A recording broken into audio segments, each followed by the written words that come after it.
rose of the ashes, the spirits light up the night. Now, we're live from the Untold Radio Network. It's Untold Radio AM with Monster Quest producer, host Doug Hychek, and co-host Jeff Perella Jr. Untold Radio AM is going live right now.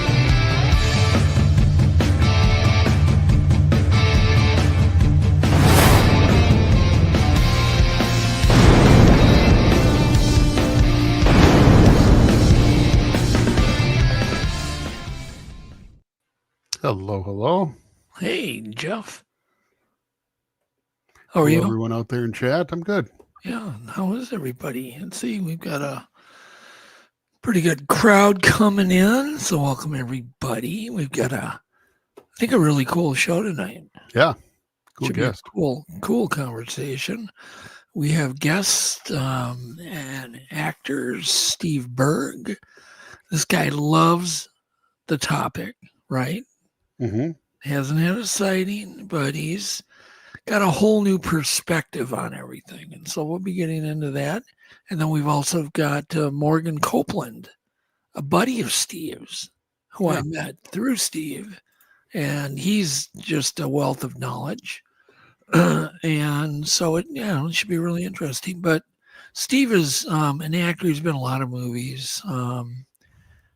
He's been with movies with Jake Johnson, Sam Elliott, Ed Helms from The Hangover, Jeremy Renner, John Hamm. He was in a movie that I haven't seen yet. I got to see it. It looks pretty good, called Skinwalker Ranch. Oh, I haven't seen that either. No, I got to see that. Digging for Fire, which I also want to watch, but I did see the movie, the next one, Tag. I saw that on Netflix. But and then he's been on as a presenter on Drunk History. What a concept! That's Drunk a fun show. History, yeah.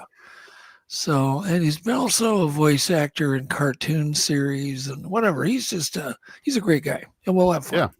Yeah, for sure. It's a little more of a fun show. We've got a really cool tech breakdown on something new. I don't think anybody's ever heard about.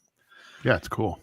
And yeah, it is. It's really cool. And that Adam actually brought it to my attention. I'd never heard anything about this, but so I give credit to Adam on this one. Well, what do we got here? Blah, blah, blah. Oh, I have a new granddaughter as of Monday, wasn't it? Yeah, I think Monday night. Yeah, Monday night.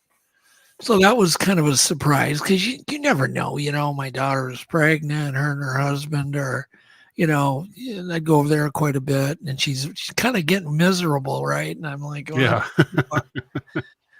but they didn't tell me she went into labor on Monday. Nobody told me not to worry, Grandpa. So, and then I found out she was in labor at kind of late in the day. And then I didn't hear everything. It was just dead silence. Yeah. And it was like 10:30 and I'm like going crazy. I can't get a hold of anybody.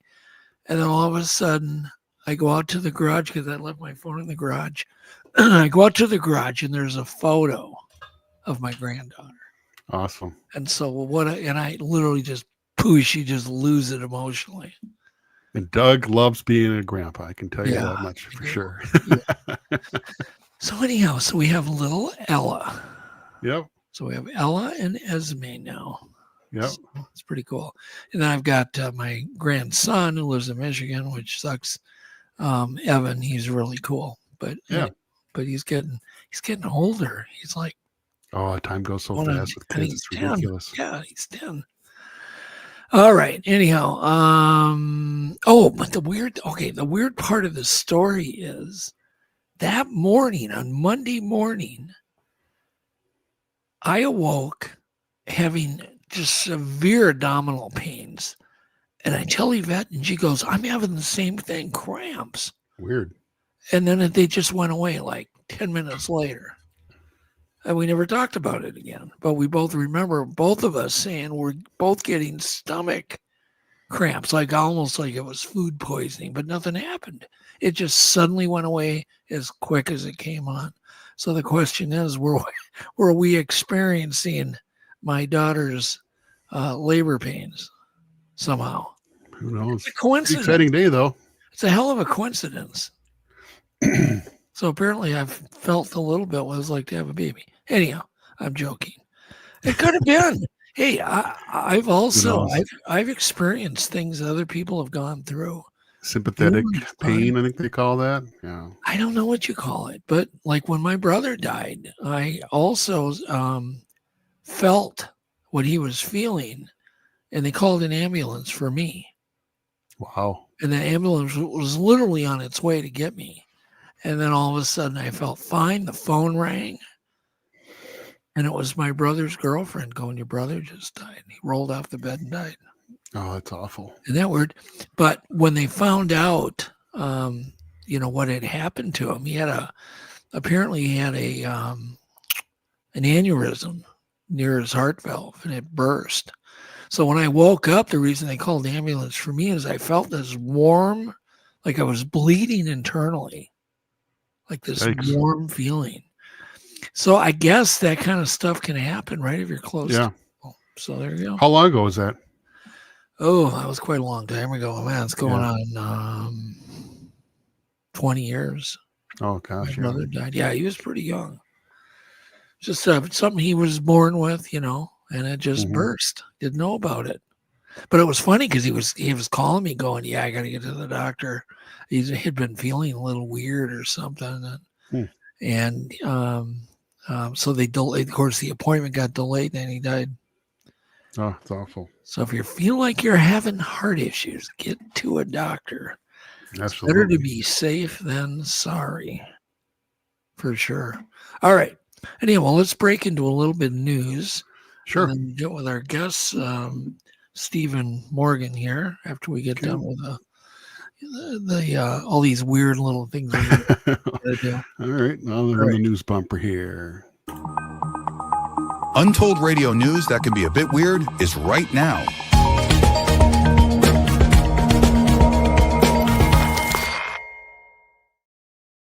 All right. First thing, Jeff, is an old article. It's old. It's like 2018.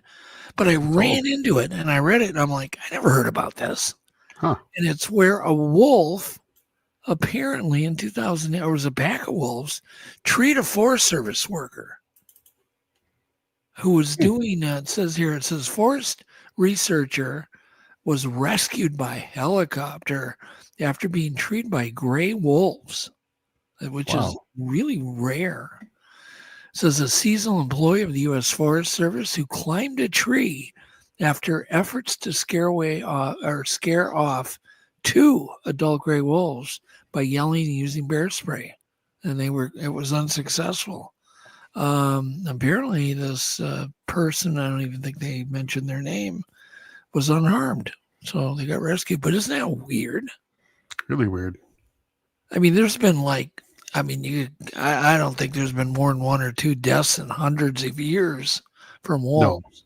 No, they generally don't want anything to do with you. They want nothing to do with us, like nothing. Have you ever seen one up close in the woods? Well, yeah, I used to hang out with Jim Brandenburg, the late Jim. That's right. Yeah. We used to, his cabin was in Wolf Country up in Ely, and Jim had parabolic microphones all over. And he had optically clear glass installed on the upper floor of his cabin so we could do wolf research. So we'd put like a deer carcass out, and then we could observe all the stuff. All this, the whole feeding late. I mean, everything was pretty amazing. And the most amazing thing that we saw was ravens, how they interacted with the wolves. It was crazy. Ravens. They're just so big. The ravens. The weirdest thing is how big they are. Yeah, the ravens would tug on their tail, Jeff. Yeah. And the wolves would let the ravens eat. Right? They would open the carcass, let the ravens eat. So, yeah, anyhow, long story. I did a documentary called Brother Wolf with Jim. So, all right, what do we got here? What else? So anyhow, well, enough of that. But it was just super interesting. But they figured that the wolves had a den nearby. Sure. That was the reason they gave. Everybody got rescued. the wolves did not get shot or anything, and so everything was fine. Happy ending. Yeah. And by the way, that article is like, oh my God, long. Then a first ever footage of a rare Antarctic squid was taken. Isn't that cool looking? Yeah, really cool. Kind of reminds Squid me are of amazing. a Humboldt squid. Oh, those things are terrifying. Red. Yeah, it's kind of red. I think this one was 7 foot long, so it's pretty big. First known sighting of the squid, and then it's called Gonatus antarcticus. And apparently it was filmed alive, spotted by researchers on a National Geographic and Rolex Perpetual Planet expedition. Cool. That's really cool. There we go. And this was happening in the Southern Ocean. Oceanographers on an excursion in the Southern Ocean captured a chance, unprecedented encounter with a sizable deep sea squid. And they were piloting a remotely operated submersible, 7,000 feet. So that's deep. Oh, wow. That's really deep. So there you go. Yeah. Oh, this thing was 3 foot long. It's a good sized squid. Yeah. Yeah, they're amazing animals, man. Yeah. So, that was pretty cool. And then next, scientists were stunned as cameras captured footage of a 200 million year old creature once thought to be extinct. Now, we recognize this as what do they call it? An echidna. Oh, yeah. Pronounce it? Yeah, an echidna. Egg layer, yeah. Yeah. Subject, or definitely relative to the hedgehog that we're all familiar with. People have hedgehogs for pets. My son had a hedgehog for years and years. It's like, what the hell did you get a hedgehog? Anyhow, it was interesting. But it says here that a group of researchers from Oxford University made the rediscovery, proving the existence of the Zagalasis. And they call it the Zagalasis Attenborough species, obviously named after David Attenborough. Sure. Well, the Attenborough long-beaked echidna is what's shown here in this still capture from the video clip. So apparently they had quite an expedition to try to get footage of this thing. That's really cool. So there you go. Is that Bigfoot? Yet another living fossil. Yeah. Once again, we shows you that we don't know everything. Well, they thought it was extinct. Yeah. Right. Says echidnas consist of 4 species, differentiated by their beaks. However, what makes these mammals so interesting is that you said they're the only mammals that lay eggs. Yep. Yeah. Platypuses lay eggs, don't they? Correct. Yeah. The platypuses have all kinds of other weird stuff. Weird. And apparently they also, on the same expedition, identified a new insect and a new frog species. So there you go. Cool. Just underscores the need for animal research. Yep, absolutely. All right. And then Los Angeles, what could go wrong here? Began releasing thousands of sterile male mosquitoes bi-weekly.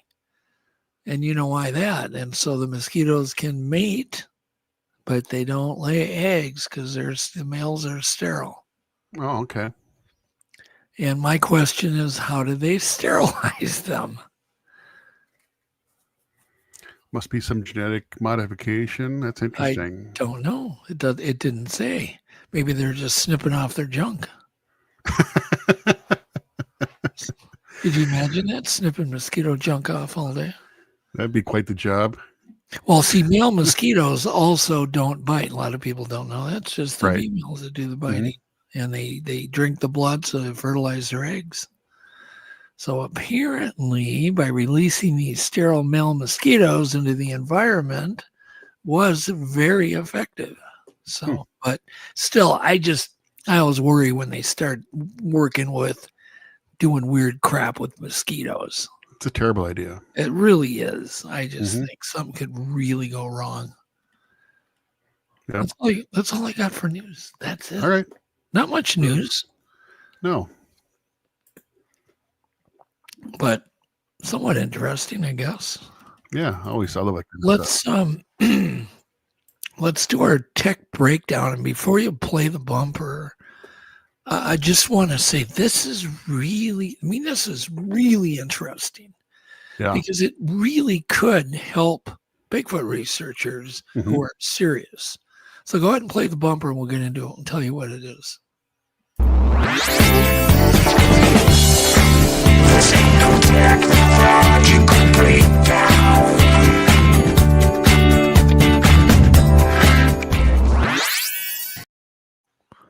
All right. So this is a new technology. It's a camera that sees the sound. So for instance, if you have a car motor and there's something making a lot of weird sound, you would film the car motor and you'd see the car motor, but it would glow and do different things with the audio. So it would actually show where the audio is coming from. Obviously, the exhaust would be one area that would be very loud, and it would almost kind of like a thermal camera for sound. Yeah. That makes sense. Yeah. And so if you aimed this camera at the forest and you had sound coming from it, it would actually, if the creature was vibrating, the whole creature, which it would, if it was vocalizing, it would actually paint the entire creature. Let's go ahead and look at this thing. And this is called an acoustic camera. Let's go ahead and play this. This is a camera that can see sound. In other words, it can show you where in a scene sounds are coming from. One really noisy appliance is a vacuum cleaner. It just seems like a cacophony of sound. But look at this spectrogram, which is like a heat map of the different frequencies that the vacuum cleaner is producing. You can see that there are a handful of really strong frequencies. With the acoustic camera software, you can isolate different frequencies. So look, this frequency here we now can see is from the tube of the vacuum cleaner. So we now know that the tube of the vacuum cleaner resonates at 400 hertz. And we can see that the motor of the vacuum cleaner produces a frequency of 7,000 hertz. And all this is really useful information if you're trying to engineer a quieter appliance. Another cool trick is once you have the recording, you can use something akin to the eyedropper tool in Photoshop to point at different parts of the recording and see what just that part sounds like. How cool is that? Wow. That's really cool. There you go. An acoustical camera. Now, I did a little research because I would love to have one of these. And you can build one, believe it or not, for under $500. Oh, wow. You can build one. And there's instructional videos on YouTube on how to do this. But you're going to need a laptop. Okay. Or you can buy one. And the ranges were kind of crazy from 3K all the way to 21K. Maybe even greater. I didn't look at every range. But literally on eBay, they're selling these. That's so cool. Because I think a company will buy one to use to figure out where some bad sound is coming from in their factory or some equipment they built. And then they want, they're done. They want to get rid of it. So if you're really interested, you can look on eBay. Yeah, that's cool, man. There you go. Just what you need, Jeff. I'll put it on my Christmas list. That would kill me if I bought one of these. But how cool would that be? So apparently they have an array of microphones, right? And so it's reproducing spatial information. And apparently you can do slow-mo with it. It'll pick up echoes, blah, blah, blah. And then the company that makes one of them, that one type, I will have Jeff post the two links. There's two links, and I'll have you post it in the show notes after the show. Okay. We'll wait after the show.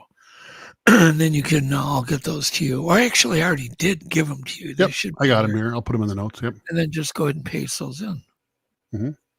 But could you imagine David Ellis out in the field, or Steve, or Morgan, and they hear some stuff going on up on a mountaintop. They could aim this camera and it would paint a picture of whatever's making the sound.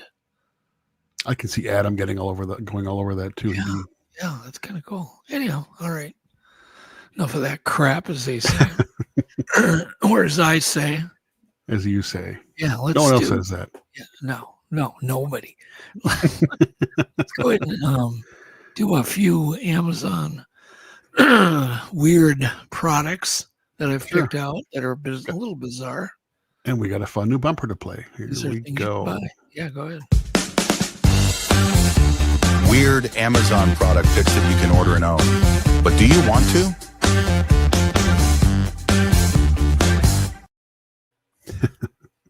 Now, we had that one guest, if you remember, that we just brought on from the audience.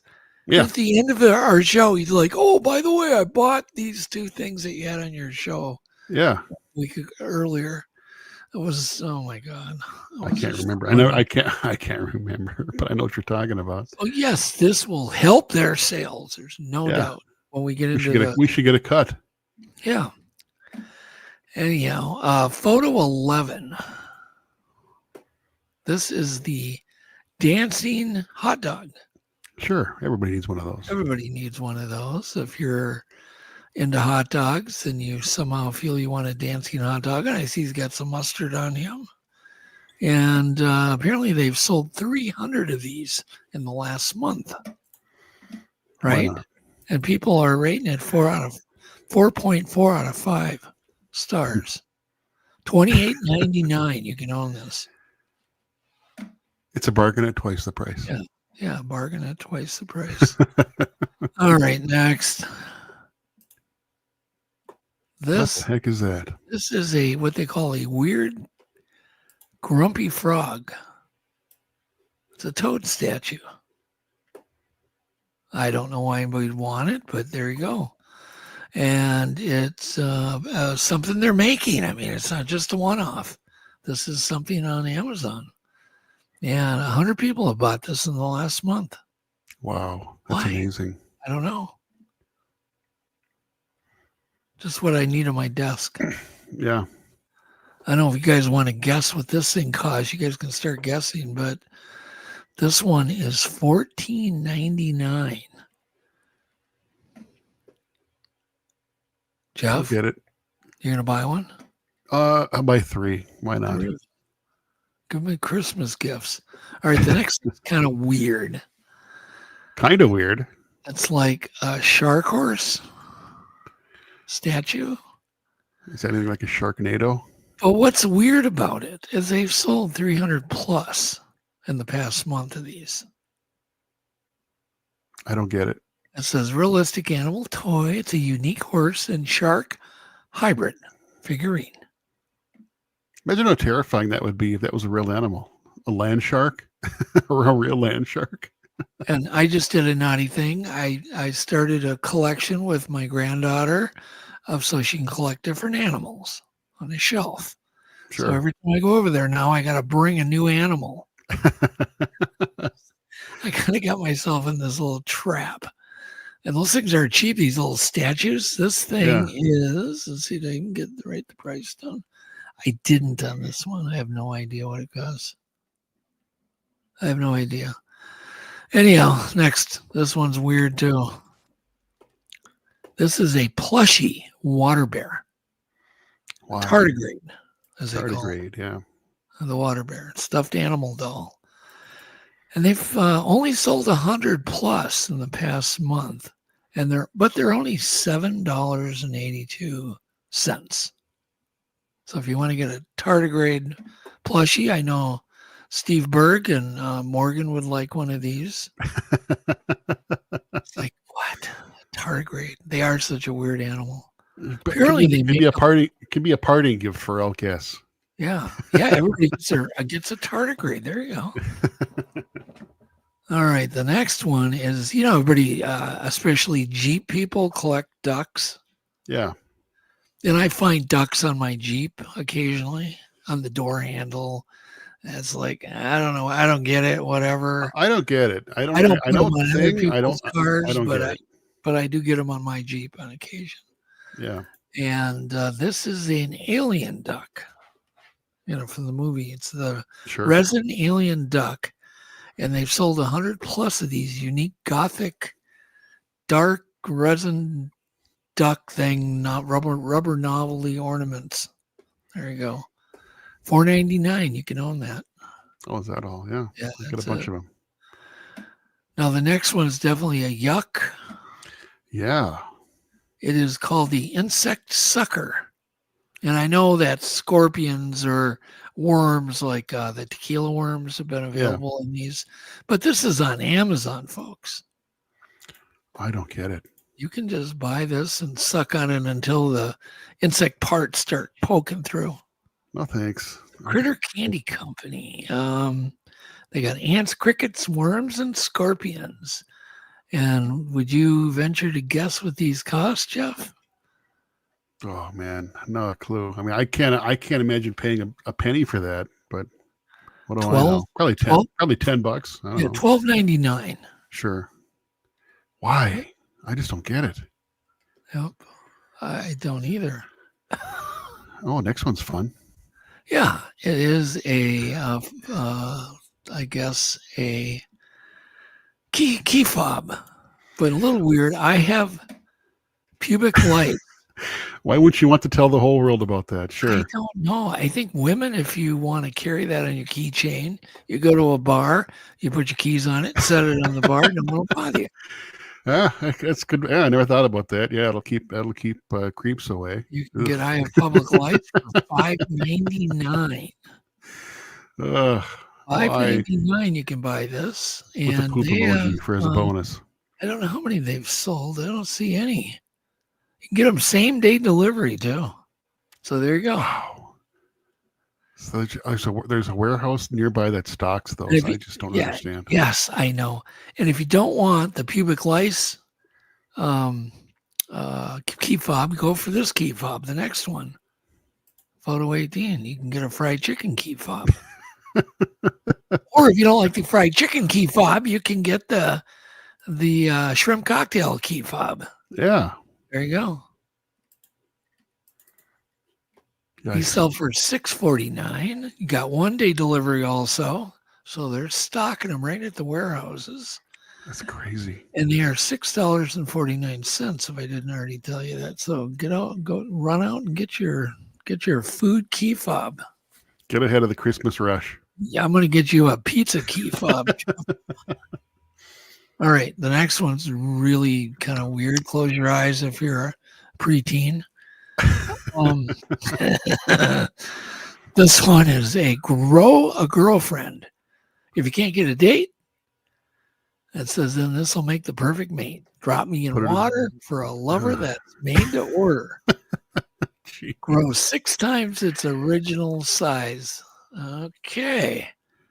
And you can own one of these darn things for $6.95. Apparently they're on sale. Normally they're $8.50, Jeff.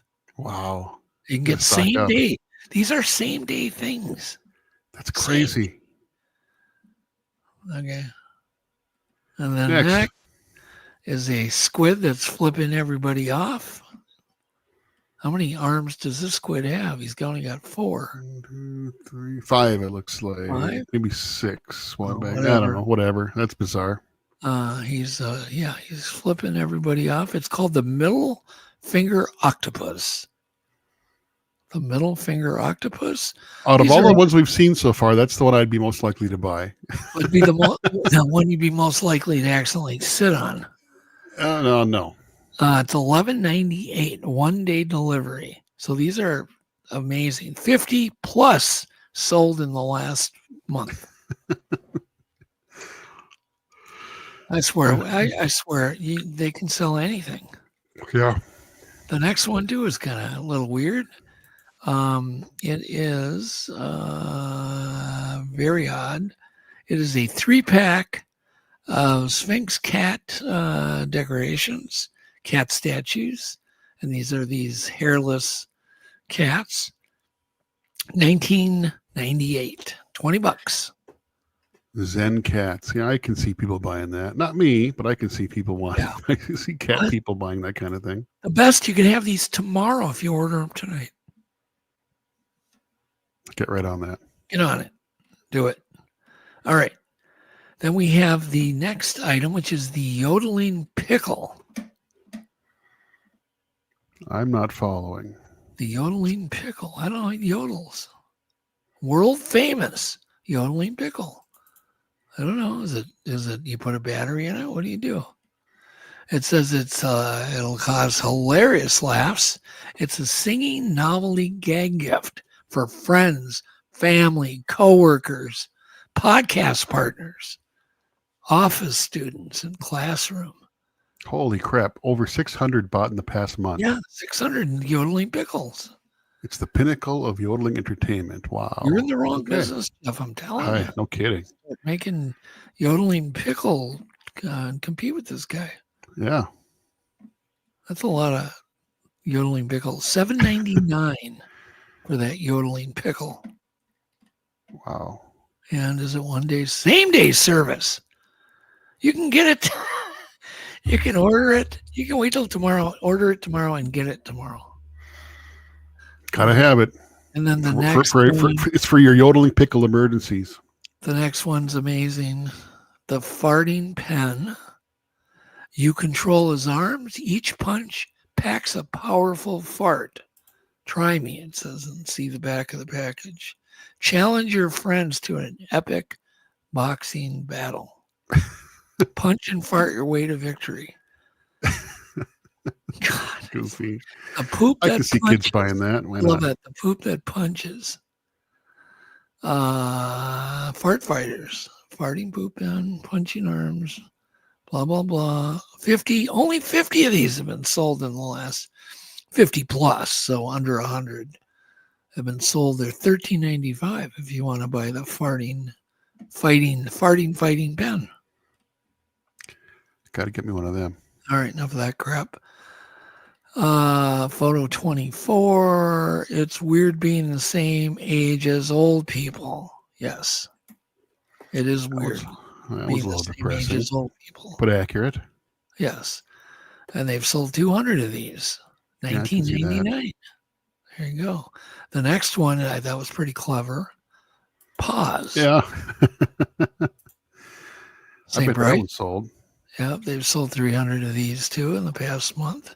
300 plus, I should say.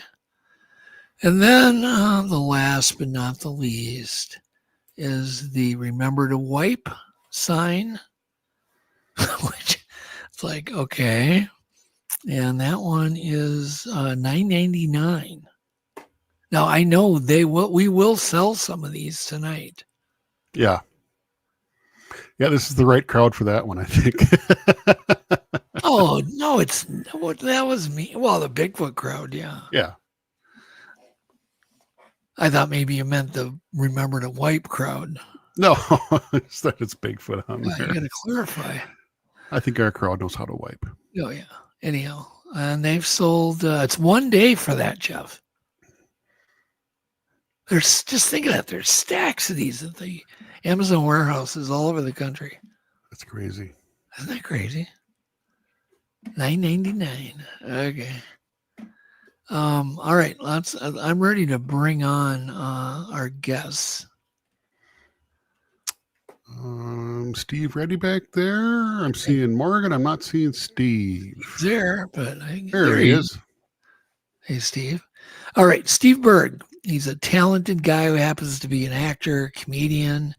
His IMDb said he's best known for his roles in films such as Skinwalker Ranch, Tag, and Don't Worry, Darling, plus the all-star cast Digging for Fire. And Steve has appeared with all sorts of people, obviously, big stars. I think I mentioned it in the beginning. But he was also a presenter in Drunk History. So we'll have to ask him. That was his favorite role. I think he had to pretend to be drunk for that. I don't think they pretended, but I don't know. Oh, okay. Well, that's a secret. But anyhow, so he has also done voice work for cartoons, blah, blah, blah. But the reason I met Steve is because he has a show called High Strangeness. Yep. And I was a guest on his show. And so he's obviously interested in all this stuff. And I was surprised by his knowledge and, all his interest into the Bigfoot mystery. I said, hey, we got to get you on. Yeah. And then Morgan, joining Steve is Morgan Copeland. And Morgan lives in California. They're probably neighbors. I don't know. They know each other. But Morgan's been a lifelong enthusiast, dedicated armchair. I love it when he calls himself an armchair researcher, right? Of paranormal cryptids, especially Bigfoot. He told me he was a Monster Quest teen. He kind of grew up with Monster Quest, which is cool. Yeah. And he's got apparently over 25 years of serious dedication to amassing an impressive collection of vintage books, pamphlets, and whatever about, research. Cool. And apparently, and then we're going to put a link up for his collection. He's apparently got it all posted. Okay. You know how that goes. You can amass a lot of stuff in 25 years. Oh, yes. Other than that, let's bring these two guys on. All right. Welcome, guys. Here we go. 1 and 2. Hello, hello. Steve. Guys. Boys, gentlemen. Great to see ya. So did you really drink in drunk history? Yeah, a lot. A ton. I mean, like, yeah. Some people think it's fake and put on, especially my mom, my mom was like, oh, you did such a good acting job being drunk in all those episodes. I'm like, yep, Mom, thank you for taking me to acting class as a kid. Acting. But no, yeah, you do drink. You drink actually, like, there's actually an EMT on the set that breathalyzes you to let the director and everyone know, like, yeah, he's drunk enough to start shooting. It's the only job I've ever had like that. That would be fun. How many episodes did you do of Drunk History? God, I was on every season. I was a presenter or drunk narrator on every season. And then I did some of the reenactments as well. So I was friends with all those guys. We all did like sketch comedy at Second City together. Yeah. And so that show was really like a group of friends just having fun. And it was kind of awesome. Well, who came up with the idea for that?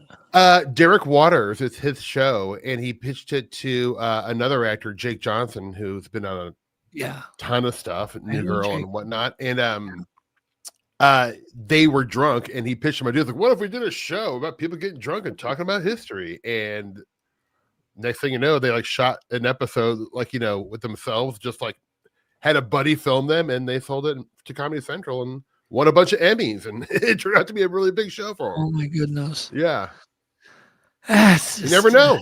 You never know. Yeah, well, you've had an interesting career, in comedy and acting, and you just seem to have fun with it. I guess in meeting you, you're just like, yeah, whatever. Yeah, man. Well, I don't take anything. I mean, like, look, I take things seriously, of course, but I try not to take myself seriously, I suppose.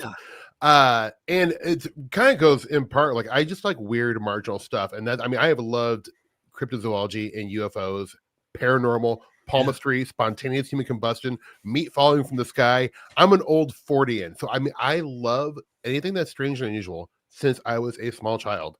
It's all I've ever read about. Did you ever meet other actors who are kind of passionate like you are about those topics, or are you kind of a standout? I think I've met actors who are, artists tend to be pretty open-minded people. So I feel like, they're open-minded to a lot of it, but none that have read, a lot of books like I have, I guess, and I've just been, it's not like I was doing homework or anything. This is just what I always wanted to read. It's been the most constant thing in my life where I've just always loved, even more than comedy. It's like I've always loved High Strangeness and 40-Ana. So, well, how in the world? Okay, we're going to bring Morgan. Is this part of your collection behind you? Some of it, yeah. Like most of my books, I've got them all over the place. So basically, you have stuff everywhere. Yeah. It's got a museum. It's like it's a little museum. One day it might turn into it. Yeah. That's what my house looks like So, too. are you married? Stuff everywhere. Are you married, Morgan? What's that? Are you married? Yes, I am. And what does your wife think of all this stuff all over? She puts up with it. She's always like, "Can we do this?" Does she ever call you a hoarder? Yes. Because I just got called that. Although our house is really immaculate. I don't have really anything in the house, but my garage, my workshop, is like a hoarder's nightmare of tools and just everything electronic and just crap. I mean, it's.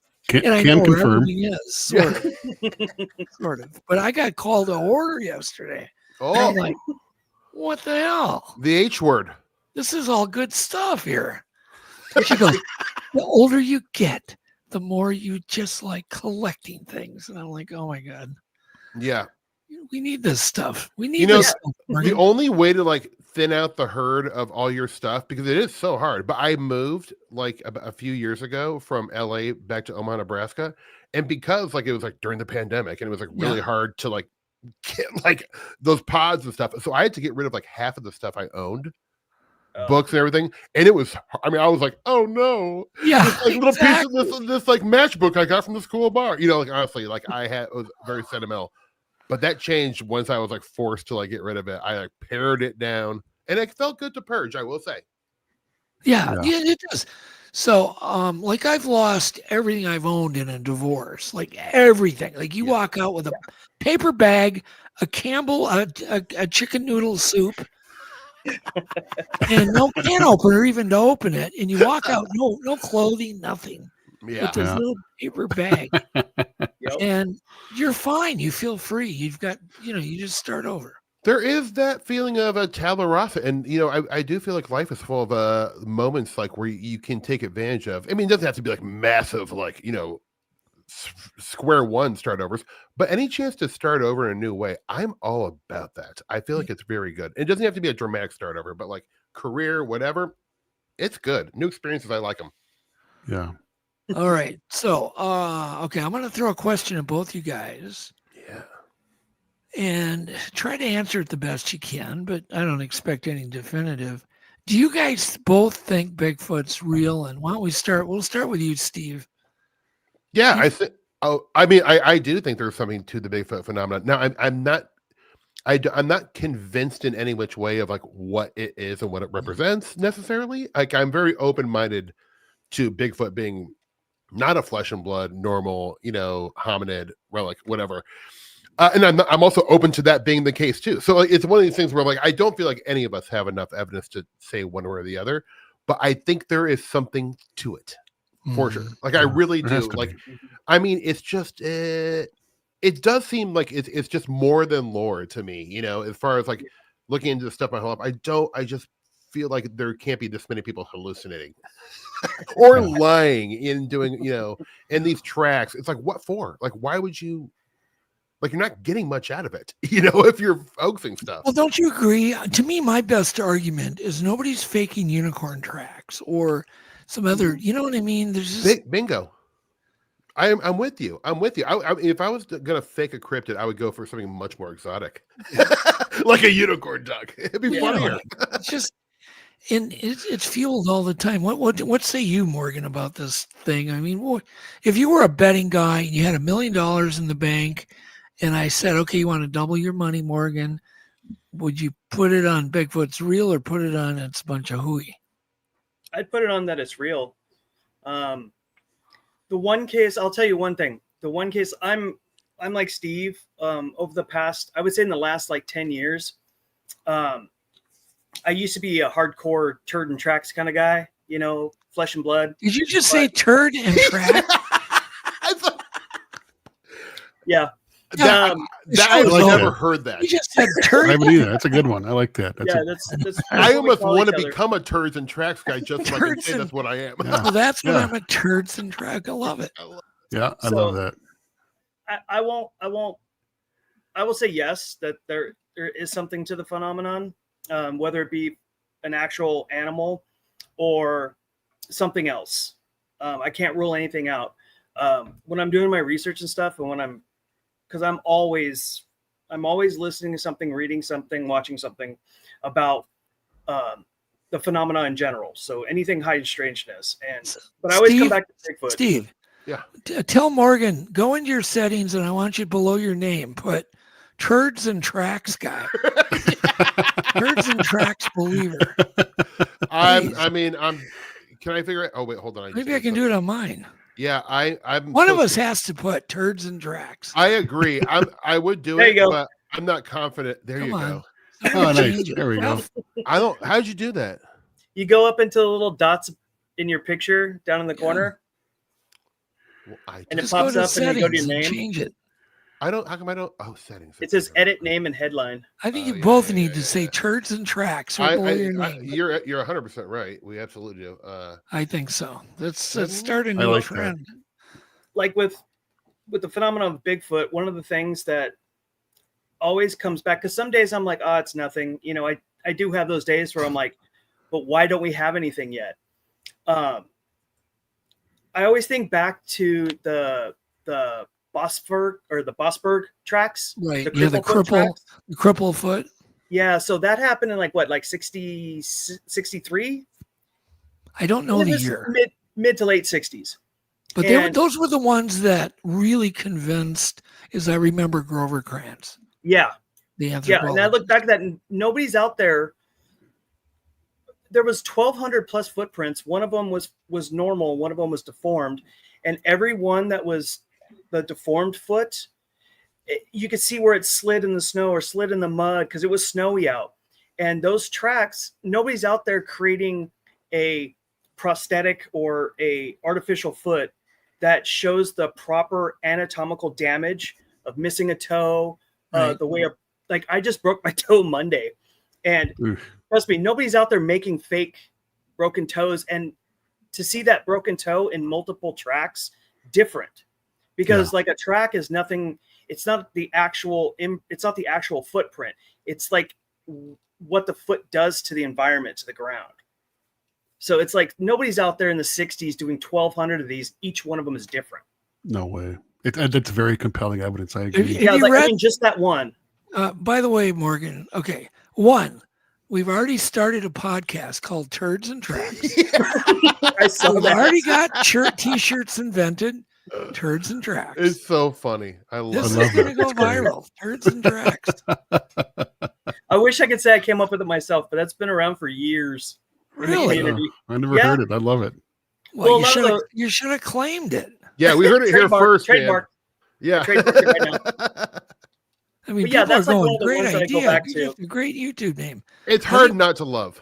I think we got to start a new podcast called Turds and Tracks. Yep.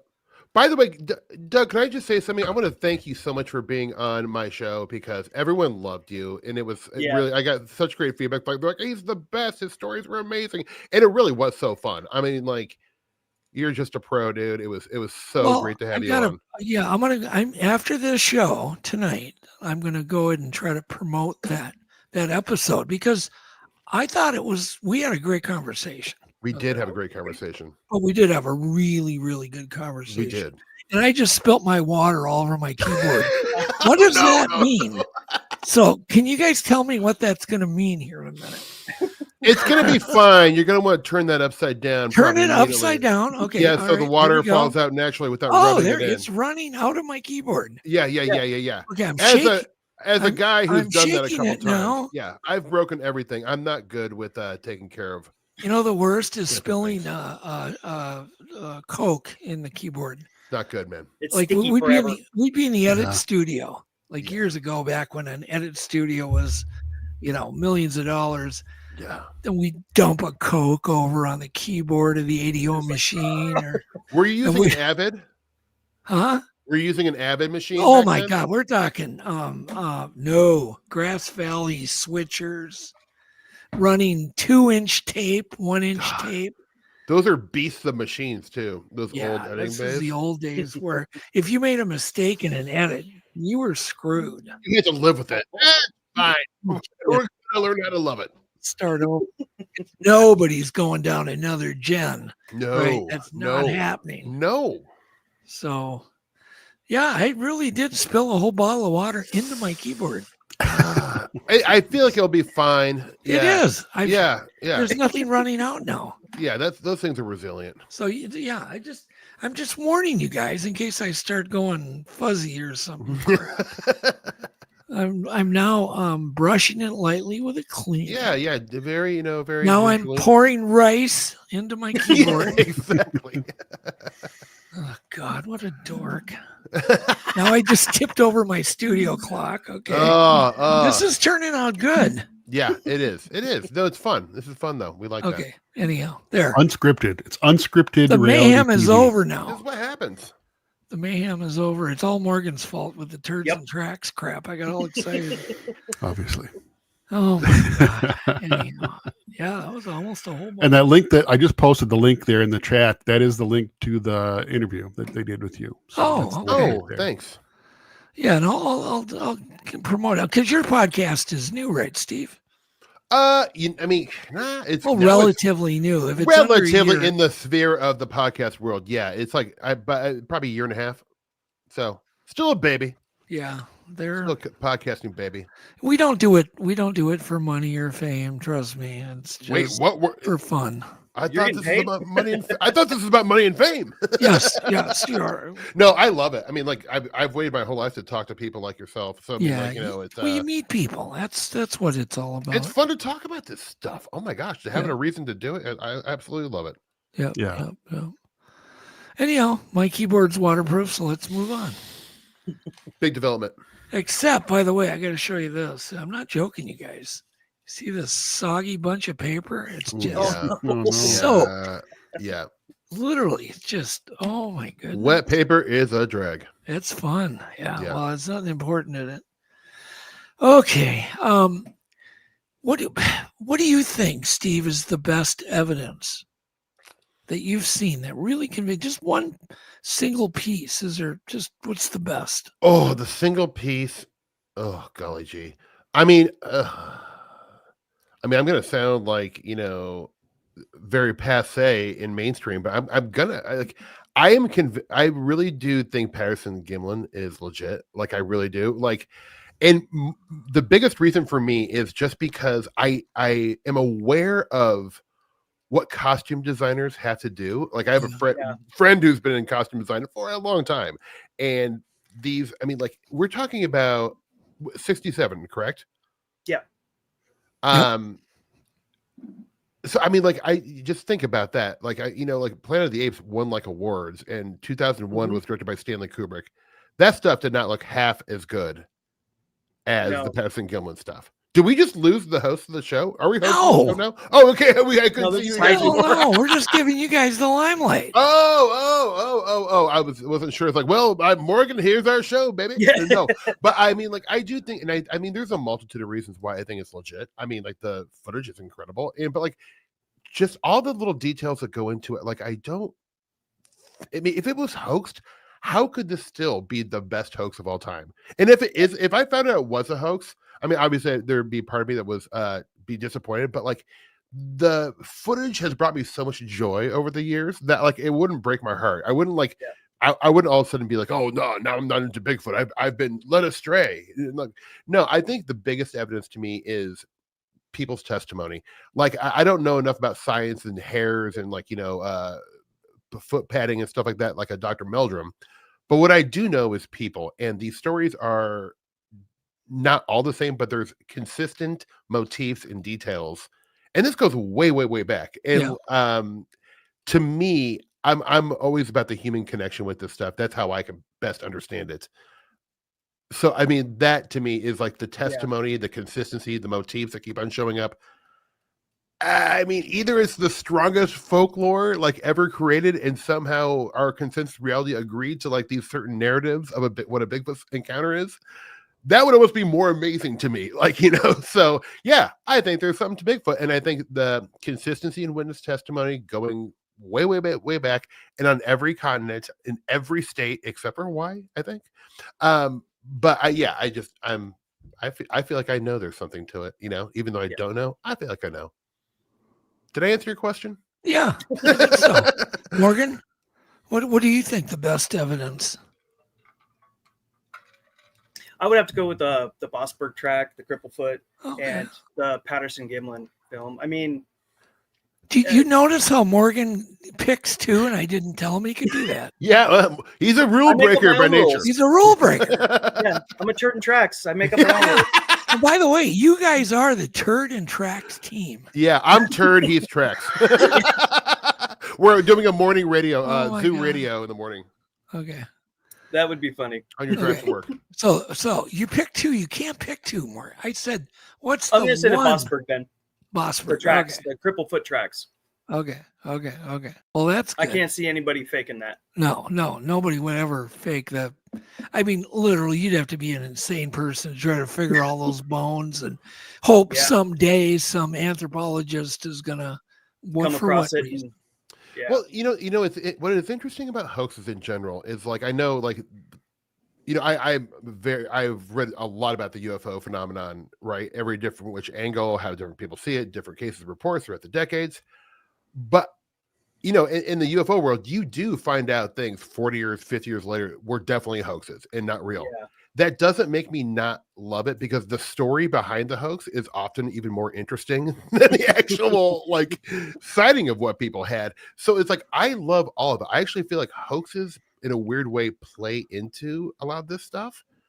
They like confirm narratives, and it's also I don't know. I find them fascinating, like in a psychological. Well, what do you think, way. Steve? Do you think, Steve, the hoaxes make the real stuff seem more real? Yeah, I think. I mean, I do. And I also think like what's interesting is this, and I'm having trouble citing them, but there's cases in like 40 on it where people will create a hoax at a certain location, and all of a sudden this location becomes a quote unquote hotspot for whatever the phenomenon is. Then it's found out that this thing was a hoax, but people are still seeing stuff. Oh, I've got an example of that. Right? That's Go ahead. Oh, the Lizard Man. Do you guys remember that down in the? I did South an episode Carolina? on it. Yeah. Yeah, you did. That was turned out that kid made it all up. I think he passed away a while ago. But people still continue to see it, and people said they saw it before. They didn't care that his was a hoax, but people kept seeing it. Right. Oh my God, I got a funny story. You know the van that we did like the bite marks on it. We did all that. I ended up owning that thing. Really? And I didn't know I owned it. I had no idea I owned it. And one day I was at my office and I see this van sitting out there, and I finally asked my manager, I go, what the hell is that car? He goes, oh, that's yours. This is like 12 years later, Oh my gosh. And I'm like, I said, get rid of that thing. I don't want it. But it's got all these chew marks all over it, right? Oh, it's great. I would have loved a piece of the chew marks. I sold it. Then, well, they sold it. They did sell it. But anyhow, could you imagine owning that van for 12 years? I didn't know it. And it ran. Sounds like you. It ran. Yeah, that sounds like something I do. Stupid. Yeah, totally. God. Anyhow. Hey, Morgan, could you come a little closer? Oh, yeah. I don't know why. We want to enjoy your beard more, and you. Yeah. Yeah, you got a beard like that. We're gonna want to take a little peek-see. There you go. Give the people what they want, Morgan. We got Steve nice and close, and you're way back there. I'm hiding in the shadows. Yeah. Then we got to move Steve way back. Yeah, but we can do that. I can move back. I'm on rollers, These are wide angle lenses, so Yeah, it doesn't take much movement. It takes like 2 feet. How much closer did you move? A foot? About a foot. Yeah. Oh my God. Okay, what the hell do you two want to talk about? I want to talk about Bigfoot. But We love Bigfoot. So what drives you to think this thing is, really a cool mystery? I mean, is it you guys read like the latest sightings, look at the latest footage that's blurry? What do you guys do to keep your interest? Morgan, go ahead. For me, I'm always hunting down old books, old magazines, pamphlets, trying to collect stories that you can't find on the internet. Like I'd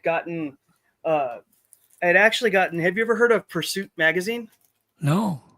So Ivan T. Sanderson produced these magazines. Oh wow! From the 70s until I think that's ever cool. And they're just. Can you hold it closer so we can enjoy that drawing on there?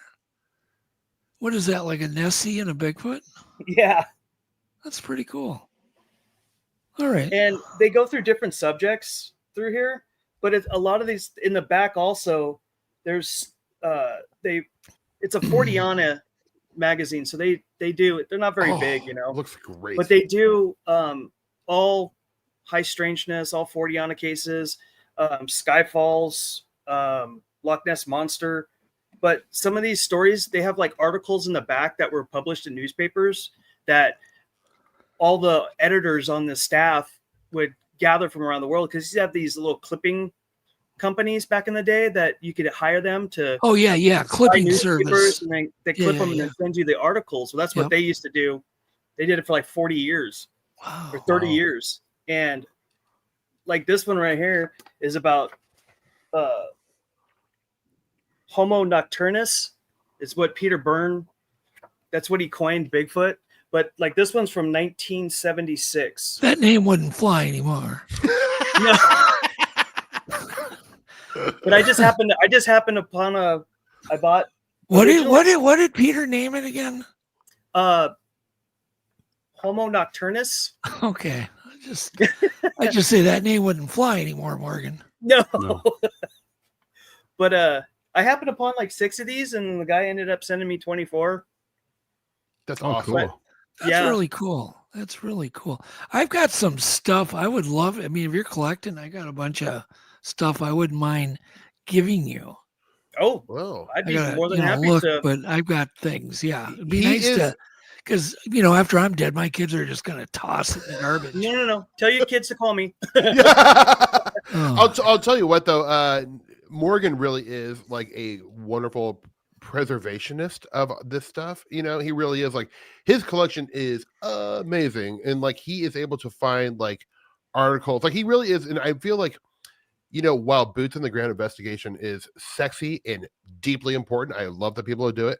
I think people who are like skilled, talented researchers, are just as important. It's like no, but it's true. But it's like I think like when they work together in concert, that is when like we can start asking the better questions and maybe like get a little further. And that goes for all this like fun, strange, and unusual stuff. Like, I feel like community and teamwork is great, because there's people. I know you're shaking your head. It doesn't always work, right? No, I'm reading the comment. Can you? The comments are funny.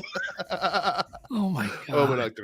Yeah, no, but I love what Morgan does, and his collection is amazing. And I'm always learning a lot of stuff from him. Well, thank you. Yeah, no, that's really cool. How did you two meet? Morgan was a listener to my show, and then like we have a little Discord, and we just became like, we're kindred spirits. We both love this stuff so much. We love talking about it, and so we started having little side chats, became buddies. Turd and Track became a real team. Turd and Track, man. Yeah, I'm like, hey, my nickname's Turd, your nickname's Track. Let's form up. Well, who gets Track and who gets Turd? I'm Turd for sure. I'm Track. I'm taking that. And look, we're gonna be a little nightclub show. We'll be a city near you. We do Cleveland next Wednesday, I think. Yeah, so a new morning show on K-Rock. There we go, man. Jeff, are you in LA? Jeff? No, I'm in Minnesota. I'm right by Doug. I love Minnesota. I love Omaha. You're in Omaha. I have good friends in Omaha. It's a great city. It is. You don't live in LA, Steve? No, I lived there for a long time, and I moved back a few years ago to be closer to my parents. And like I'm also just like a guy who needs to change. Like, I need to live every like 10 years. I'm like, I'm too comfortable. Let's shake it up. City. It is. I really do like it. We have good food, good people, good culture. It's nice here. Yep. And I'll tell you what, there has been urban Bigfoot sightings around here, like around eastern Nebraska. I mean, I don't know much about the story, but there is a person I follow, and they're called Red Squatchers, and on the Omaha Indian Native American reservation, apparently they have quite a lot of Bigfoot action going back a long time. Very cool. And I'm not the one to speak about this, but they do release stories, especially in Nebraska and eastern Nebraska. And recently they said there was a a couple Bigfoot spotted, day sighting, bathing in a creek under the Pender Bridge. Yeah. I mean, I don't know the veracity of the story, of course, but there's a lot of like really weird Bigfoot. I investigated a Bigfoot sighting last fall on the side of a Dollar General in Blair, Nebraska. And then there was a Bigfoot seen last November heading into the Botanical Gardens, like right a mile away from downtown Omaha. So there's weird Bigfoot sightings in eastern Nebraska. Yeah. It's fun. Well, I'm surprised you haven't hooked up, but there's a few other celebrities that are into Bigfoot. Do you know who they are? Can you name them, Steve? Paul Giamatti is a big Bigfoot guy. Oh, really? Yeah. He exactly. loves. I just discovered that he's got a podcast. Yeah, he's playing Art Bell in a movie, which is going to be pretty fun. Oh, yeah. I heard something about that. I didn't know he was into it though. Yeah. He's like really into it. Actually, like not just like in a fun way. Like he's like a lifelong Fordian. Like, wow, has read the books. He knows what he's talking about. You know, like that's awesome. Yeah, it was shocking. Have you met him? I have not. No, I would love to. I'm a huge admirer of his work. Well, why don't you get a hold of him? I should. It's just, God, there's so many things on the list to do, Doug. I tell you what, I need an assistant, big time. Just tell me want him on the Turds and Tracks podcast. I mean, look. Wait, are you saying it was turd? Well, he's just such a great actor. And all of a sudden I ran into his podcast, and I'm like, what? Yeah. Like, he knows what he's talking about. Yeah. Big time. Yeah. Oh, now I got to track down his podcast. Oh, do you know any other actors? I'm really good friends with the guys at the Bigfoot Collectors Club. Mike McMillan, who is in True Blood and a bunch of other stuff. He's deeply into this stuff and knows a lot about it. They're like good friends of mine. I'm on their show a lot. They're on my show, but yeah, there's. I can't think of any other Bigfoot centric actors though. Somebody also mentioned down in the comments Dan Aykroyd. Dan Aykroyd's into all of it. That checks out. Yeah, he loves the strange and unusual. Rob Lowe. Well, Rob Lowe. Rob Lowe. I'm telling you what, Bigfoot has never been bigger. Bigfoot is red hot. What's the actor that played Joey on Friends? I can't think of his name. God. He's it's so funny. I just call him Joey. Matthew. He's into Bigfoot. Matthew LeBlanc. LeBlanc. Yes. Yeah, Matt LeBlanc. That's awesome. Like he's really into it. It's great. I mean, why would you? I mean, like, look. Bobcat. Bobcat. He made a good little movie about Bigfoot. I enjoyed that movie. Willow Creek. It's a good movie. I mean, it's fun. It's like I don't understand. I understand if you're not like totally into it, like the four of us are, but like I feel like a person doesn't even have like a mild interest in Bigfoot. I'm like, man, are you amazing. No fun? Yeah. Well, I've come across people when they find out I'm interested in stuff because I have Bigfoot stuff in my office. I wear Bigfoot hat. I got Bigfoot all over my car. It's no one's shocked by this, Morgan. Yeah. I've come across people who get upset, like visibly, like, why do you believe in that? Like they get angry about There's it. a few people that do. They get, you know why? You know why that is? They're afraid. Yeah. It makes them afraid. They're losing grasp on the world. It's like another, humanoid type thing. It really freaks them out. That's what I figured out over the years. The guys that go, that's all bull crap, and you guys are all idiots and blah, blah, blah. Yeah. Those people are afraid. I've been called names before just for wearing Bigfoot. Like I always have Bigfoot hats, and I've been called names for like, you really believe in that? Stupid. Yeah. It's like, I mean, since I started my podcast, I mean, like I'll be at the grocery store once in a while and like run into like a friend's little brother. Be like, hey, Steve, did you find Bigfoot yet? And I'm like, no, dude. Like, you're a dork though. How about that? Like, oh my God. Yeah.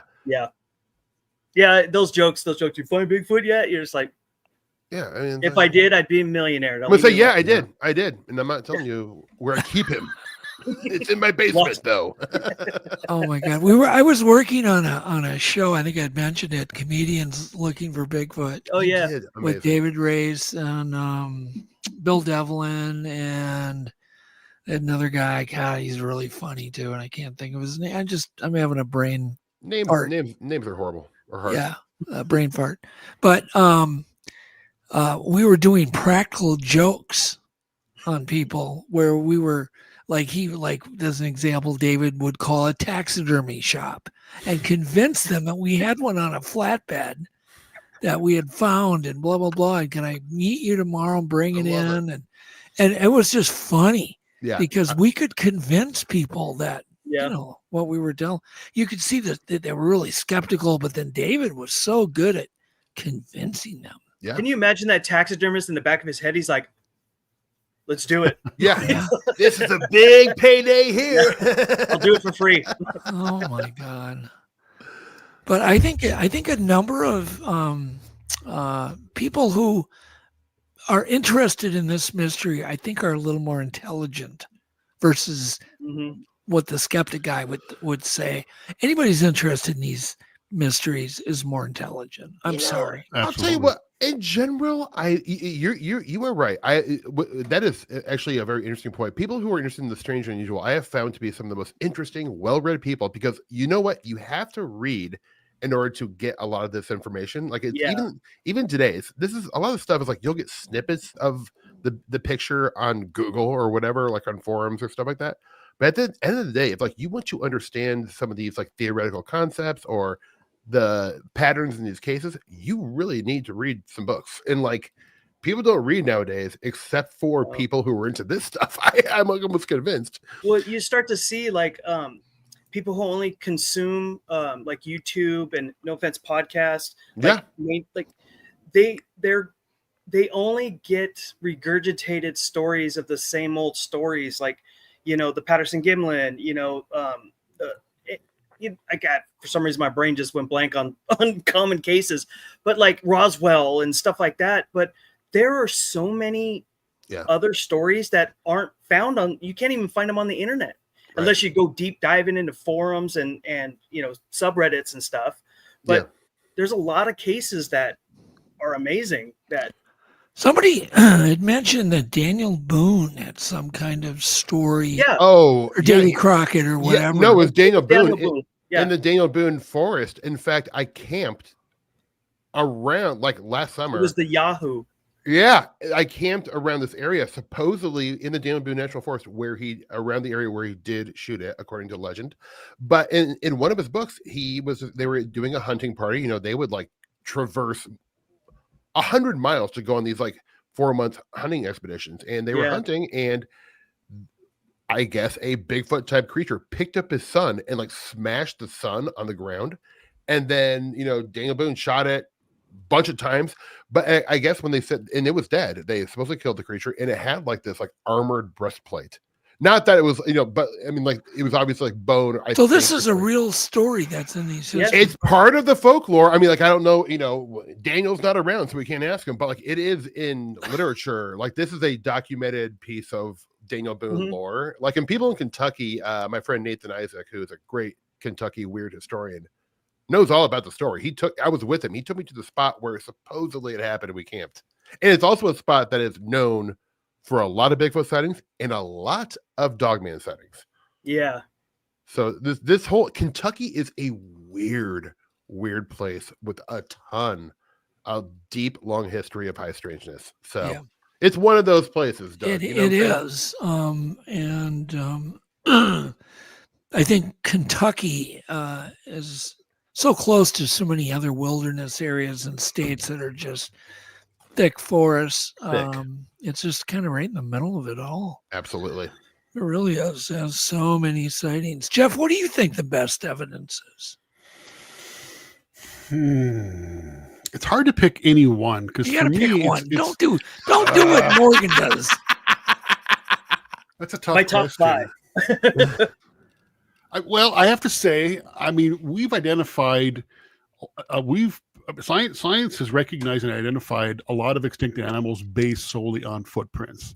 Yeah. So that's a pretty good argument for footprints. And like Morgan said earlier, some of this stuff, it's just unfathomable that someone would hoax. Yeah. Like cripple foot back then. I mean, that just just the knowledge it would take to hoax that, and why would you? It doesn't make any sense.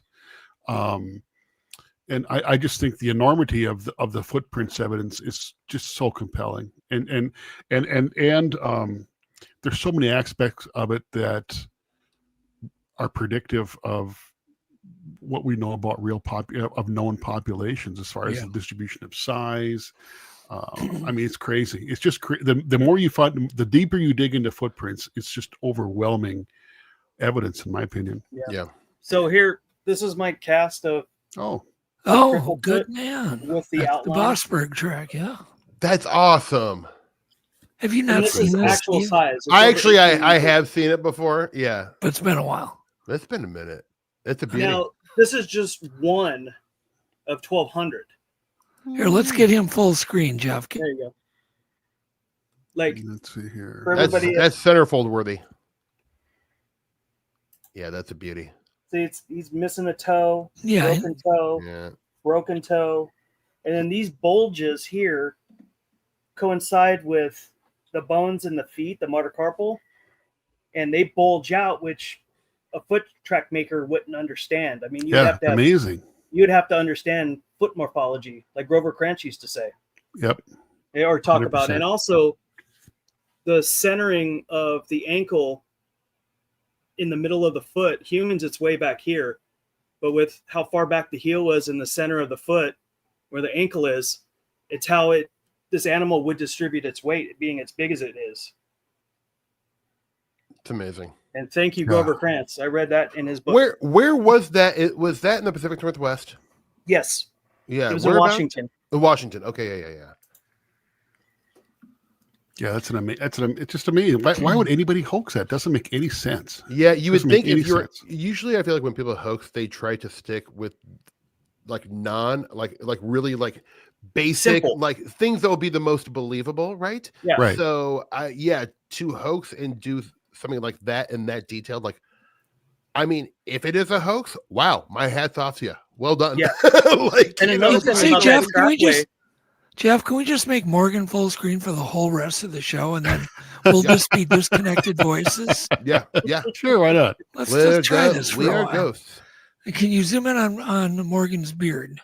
I don't think I can. Now he's directing the. Here we go. And action, Morgan. Good job, Morgan. That's fun. Sorry, I couldn't resist.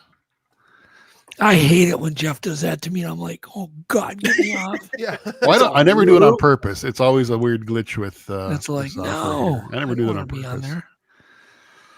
But and then another thing about hoaxing too is that these tracks are found in the middle of nowhere. Why would you hoax in a place that it's so unlikely that anyone would ever find it? It doesn't make sense. Yeah, I can see if you're hoaxing it, in someone's backyard or the side of the road, but these tracks are found in the middle of nowhere. And I don't think a lot of people understand middle of nowhere is really, I mean, there's so much space out there that the average person, unless you go out there and you see it, especially from the air, man, I mean. Well, what is it? It's over 70% of the United States is uninhabited. Yeah, it's crazy. People don't realize that it might even be bigger than that. And most of the time it's like the vast amount of wilderness that's in the United States that is still unexplored is like over 30-40%. Is that true? My God, that's crazy. Yeah. Like the interior, like most of the interior of the Pacific Northwest going up into British Columbia. And I'm talking North America as including Canada. Right. It's still crazy though, when you think about it. There's still places in this country we haven't been. And then if you go, I mean, and I've been in small planes. I know Doug has too. You go on a small plane, northern Minnesota, up into Canada, the bush is just endless. And there's no way a human being is walking through there. It's just endless. You could hide a dinosaur in there. It's crazy. Oh man, if someone's hiding a dinosaur and they're not telling me. You take Canada and Northwest Territories, Alaska. It's massive. It's you can't even fathom it. I gotta go up there one day. Oh, it's breathtaking. Getting up in the air. We gotta get you way up on an Arctic like up in northern Ontario or somewhere I love really it. far away. It's beautiful. I love It's fly beautiful. fishing too, and it's always been a dream to go fly fishing in Canada. Well, Fly fishing up fishing there is for amazing. Arctic grayling is like nothing Sign me up, else. Doug. Sign me up. Yeah, well, you better be careful what you tell me, because you'll go, what the frick am I doing here? Dude, it sounds amazing. You don't know me. We'd have a good old you don't know time, me at pal. all, Steve. I think we'd have fun. I'm a great cook too. Great cabin cook, great campfire cook. Really? Oh yeah, I got skills, man. I'm good in the kitchen. Hell yeah. I like to eat. So apparently, Morgan, you have the Phil Robertson tribute beard. Said he would be proud of you. Yeah. So there you go. I just don't like to shave. That's kind of obvious. Yeah. Yeah. I'm kind of the same. I hate it. It's hard. It is. It's a nuisance. I hate it. It is a nuisance, but It I is. do it. I do it every day, because when I get like a little bit too much, it's like it yanks them out. Doesn't care how sharp your razor is. It's like kick. Yeah. Yep. It's not fun. And I got so many grandkids I'm always kissing on, and whatever. Yeah. And They don't want to scratch them up. they're all anti-beard. Let me tell you. Yeah. You kiss a 2-year-old little girl with a beard, you ain't never getting another Grandpa, kiss ouch. Yeah. ever. I remember my dad, the first time he started growing his beard out and gave me that was the end of that. Yeah. No more for him. Anyhow, do you guys think that this mystery is ever going to get solved, like in the next decade, maybe? I hope not. So Morgan just says, I hope not. Jeff, can you get rid of Morgan now? Yeah. Just get him out of the stream. Yeah. And okay, so you really think it? You really do not want it to be solved, correct, Morgan? In all seriousness, I don't. I'm torn. Okay. Because I don't want, if it is real, and it's a flesh and blood creature, I don't want us humans to interfere with it any more than we already have. Okay. And with it being on the radar, I have a genuine concern of poachers, trophy hunters, and I don't care how many you can't do this, you can slap on something. Somebody's going to have enough money to do whatever they want. I got you. Well, that's a legit opinion. And it makes me feel good knowing something out there is running around wild, undiscovered, being magical, being mystical. It is magical. You're right. No, you're right. They're doing what we want to do and what we should be doing. That's why Bigfoot is so big, is because all the stuff we have to do now, pay taxes, drive in traffic, have a job, it's everything. The Bigfoot. It's the anti-human. It represents freedom. Bigfoot won. Bigfoot won at life. Yeah. It did.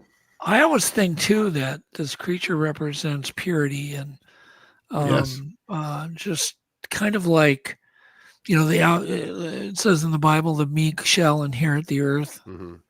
And I always think of Bigfoot as that creature that will still be here after we're long, wiped out by the AI robots, apparently. Yeah, I like that. Yeah. They deserve it. I saw a thing or story or something, and maybe it was on Instagram or somewhere, where they were reporting that AI told them to basically, it wrote code to bypass the off switch. I saw that too. Is that real? Crazy. Is that real? I don't know what's real anymore. No. Okay, good night, Reality is everybody. very thin, man. Steve doesn't know what's real. I don't either. None of us do. What's the point of living? Pizza is Looking really for good. Pizza, that's okay. Yeah. I'm back. I'm back. I got you really quick with pizza. Yeah, I'm back. I'm back. I had pizza for dinner tonight. Oh, it's just so Pizza good. for lunch. Well, Jeff owns a pizza. His family owns a chain. Shut I've been making pizzas forever. What a dream. Jeff, I am going to come to your pizza place one day because I love pizza and your pizza's great. I gotta tell this story. I gotta try to figure out how to make this really short. But I met Jeff through Bigfoot, right? Because of Bigfoot. So Jeff I never met Jeff, didn't know him. He's got his pizza place, whatever. Well, I spoke at the Bigfoot conference up in northern Minnesota. up in Grand Rapids. And for the VIP dinner, they took us to a pizza parlor. Oh, baby. And it happened to be a Sammy's Pizza Parlor. Oh, baby. That his family owns. Yep. So I'm there and I'm like, and I look at Abe and I go, this is the best pizza I've ever eaten in my life. Then I go up and I grab some chicken wings. I'm like, oh my God, these are like the best chicken wings ever. So I'm all excited about Sammy's Pizza. So I get home and my buddy was up investigating a sighting near Grand Rapids. John Badger, who's going to be on, I think, in a couple weeks. And he's investigating, but he's like, he has to drive through Grand Rapids. And I said, John, stop at Sammy's. Give me some chicken wings and some pizza and blah, blah, blah, blah. I'll pay ya. And he's like, and then all of a sudden Yvette hears me and she goes, there's a Sammy's right down the street. And I'm like, what? So like in 5 minutes, I got DoorDash delivering like pizzas, piles of chicken wings. So the story gets weird. So the next day I got all these leftover stuff. Well, my best friend comes over and I said, oh, I can make you lunch. I got all this great Sammy's pizza and chicken wings. So I throw it in the microwave or whatever in the oven. And he comes over and he's eating the Sammy's like, oh my God, this stuff's really good. And he goes, yeah, I heard the guy who owns the restaurant wanted to meet you. And I'm like, what? And he goes, yeah, apparently he listens to your podcast. Yeah, that's random. Jeff. What a synchronicity! And I was a customer of his. And he had been buying books from Hangar One, and it's a long story. So he was a customer of all sorts of products that I was developing or invented. I love it. Yeah. And so anyhow, then we got together and we found out we had all this shit in common. Yeah, we're connected in a lot of different ways. It's pretty fun. So that's how I met Jeff. That's a great story. I mean, like a friendship through Bigfoot and pizza. Yeah, that's as solid as it gets, man. That's family, you know. Like, that does. I could cry. I love this. Yeah, it's pretty cool. And we have a lot of fun. We always have fun. Whenever we hang out, we have fun. That's all we do is have fun. I think life is primarily about having fun. Yep. Yeah, you have to.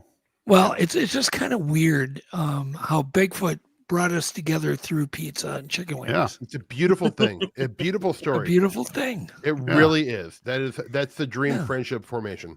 Yeah. That's a story even Turds and Tracks team can't top. I don't think so. How they met. Nope. We have the Bigfoot part, but we don't have the pizza connection. No pizza.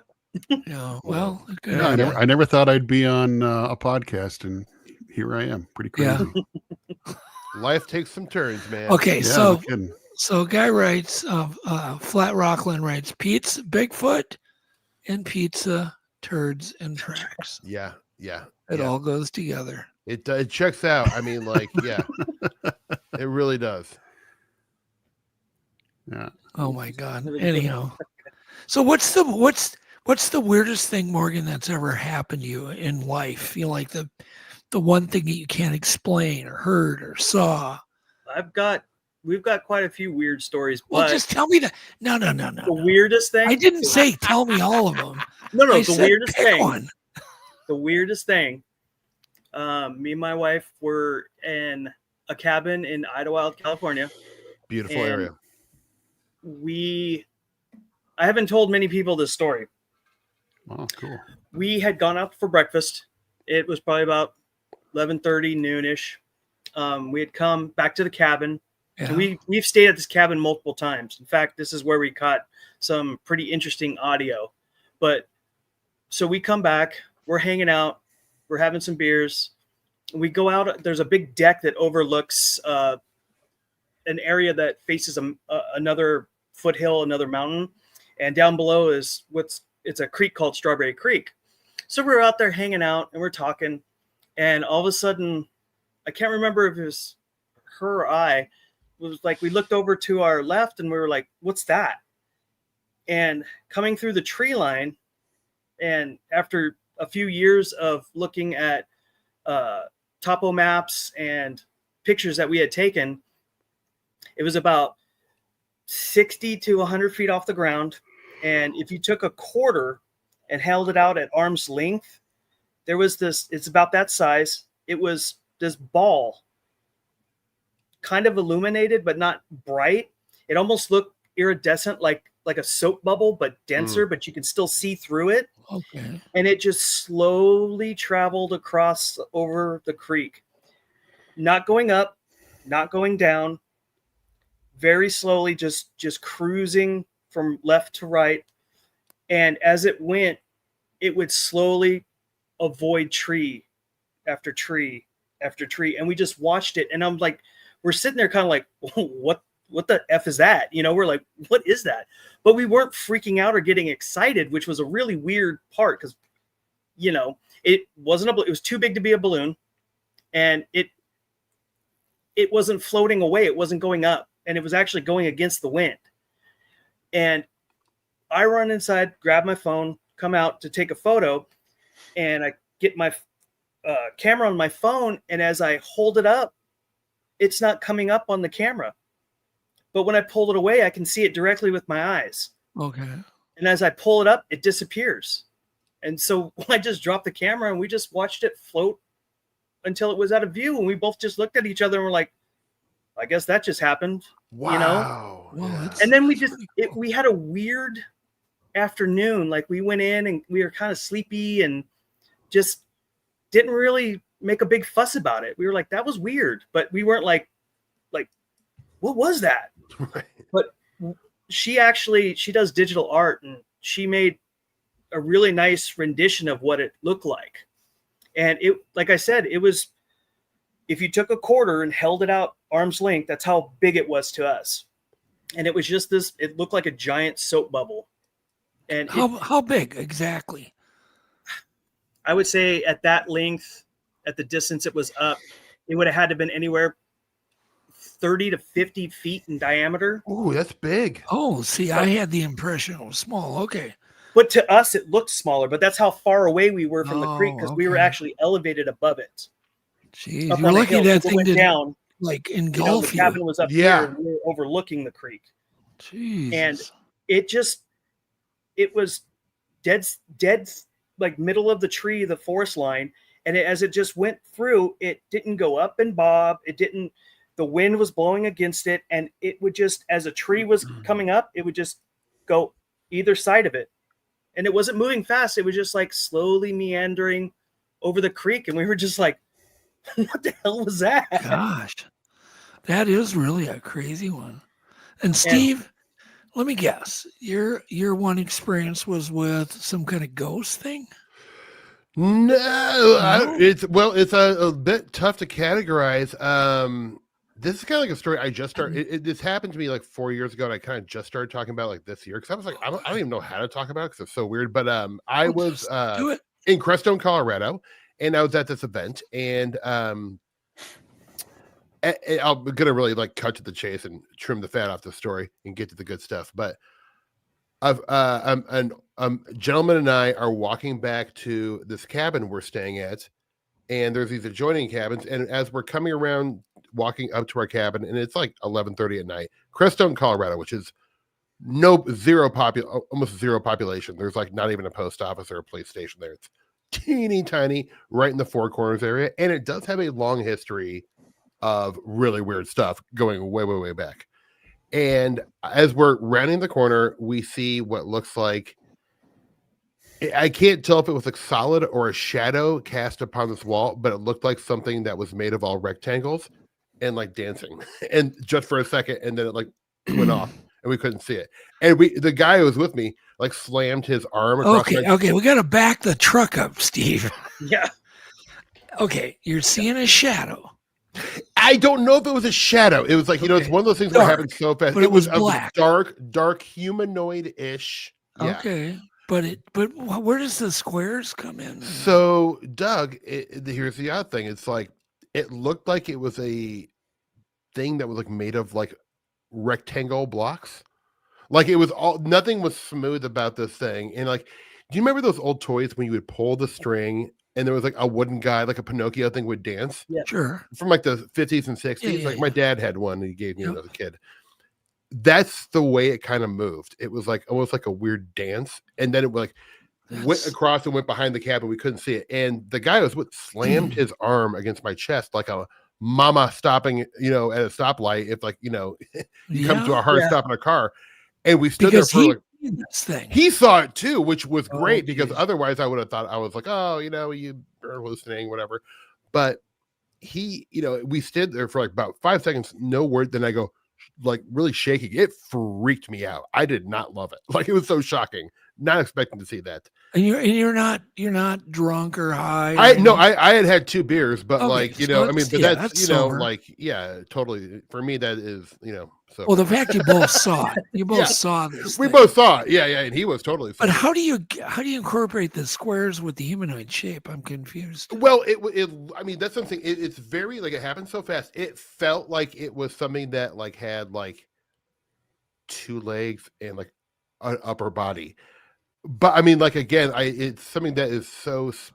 Well, what was so square? Fast. You said you mentioned like it looked like it had like a rectangle body with rectangle arms and a rectangle like legs. It didn't make any sense. Like this did not. That's what I'm saying. It was so. Well, I once saw a puzzle piece. I swear swear to God, true story. I'm on the phone with Louis Anderson. Yeah, I love Louis. In the car on speakerphone, and me and Adam are driving home from a place we had some really weird paranormal stuff happen, and we were just talking to Louis and coming back, and Adam looked down for a moment, and right when he looked down, I just about slammed on the brakes because this big white, it looked exactly like a puzzle piece, like from a crossword puzzle. Yeah, with all the. I'm talking all the around. And then another one right behind it, right in front of the car windshield, into the woods. What do you do with that? And I'm like, it's a one-off thing, like it's like yours. Yeah, it's one-off. Yeah, you freak out, you're stunned over it, but you don't know what to do with it. What are you gonna do? I'll tell you what, it was weird, man. It messed me up because I've been one of these people who had never had anything his entire life, but had been interested since I was like 7 or 8, like deeply interested in all this stuff, right? But when it happened, like I ended up leaving a day early on this trip.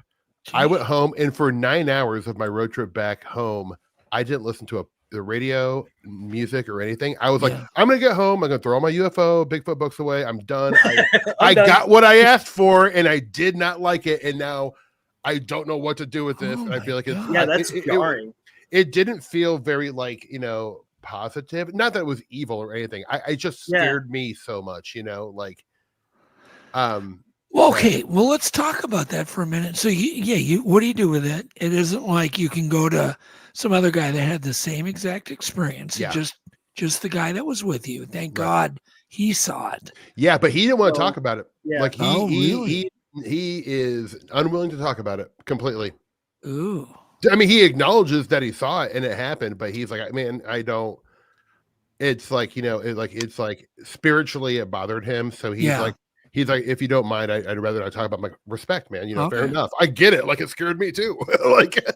Wow. So now I started talking about it a little bit on shows, and it's good to do that. Yeah, but I had to wait a little while, Doug, because I'm like, I don't know how to talk about it. Like, I kind of feel embarrassed of how cowardly I was when this happened. But had I seen like a Bigfoot or like a flying saucer, obviously that would be shocking and jarring. But I feel like I would know where to place that and who I think it was a robot shadow person. It was like that's a better description than the robot shadow person. Yeah, man. But you're right, Steve. That's what it was. It doesn't fit in a category. It didn't. No. And like your puzzle piece, it's like, what do you do with that? Like exactly 2 puzzle pieces. Yeah, right? It's so weird. I mean, like, well, your bubble. That is, like, what is that? That is can't be like. Look here. I found the image. I don't know if it'll show up. Hold it down a little bit. Oh yeah, that shows up. Yeah, okay. That is great. That's it. Yeah.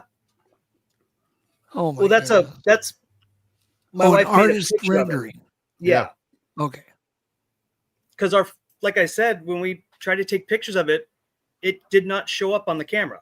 So, I mean, just your story reminded me of the Wizard of Oz of Glenda coming down. Yes, exactly. I never thought of that. Yeah. That is. Oh my God. So what did they know that we didn't know? Right. In the Wizard of Oz. orb. The secret to everything might be within that movie. Within the Wizard of Oz. Yeah. Everything's in the Wizard of Oz. It's such a good movie, though. You saw the Tin Man shadow ban. I'm likely. I mean, all right. Good night. We figured out everything. Mystery solved. Everything's done. Checks in the mail. Yeah, checks in the mail. We're done. You saw the Tin Man Shadow Man, and he saw the orb from. Yeah. So I it's saw all Glenda cruising in. Yeah. Maybe tonight Jeff will see Toto. Sure. Shadow of Toto. Yeah, it got man. Yeah, it's like it's one of those things where it's like you ask for it. I mean, like I've been going to haunted places, places where Bigfoot have been seen or UFOs have landed my whole life. Like anytime I'm like working or on vacation, on my days off, I drive to where the weird stuff happens. And finally, I got what I asked for, and when I got it, I like could not have been more cowardly. I was like, oh my god, this is a nightmare. Now, like my brain, I don't know what to do. I do want to talk about the feeling that a person gets. I mean, I remember the first paranormal thing I couldn't explain, I still to this day can't, was a real simple story. I was building a model in my bedroom on the floor, one of the little car models. Yeah. 8 years old. And I always did a shitty job on those. Glue everywhere, blah, blah, blah. And I'm trying to fit a piece, and I got out of the bathroom. So doing the kid, the wiggle of the legs, blah, blah, I gotta go. And of course, we only have one bathroom in our house. We got like eight people in our family, one little bathroom. So I run to the bathroom. Of course, it's occupied like usual. So I knock on the door, and a man answers. I'll be out in a minute. I thought it was my dad. I hear the knob suddenly, I wait outside doing the potty dance. The knob turns. I hear that little button click, those old 1960s doorknobs, and that thing popped out. You hear that click, and the door opened. There was nobody in there. Oh. And I just booked. I mean, potty or no potty, I just booked, fell down the stairs because I remembered my parents and all my brothers and sisters, they were all downstairs. They were measuring where they were going to refinish the lower level for more room. And I fell down the stairs.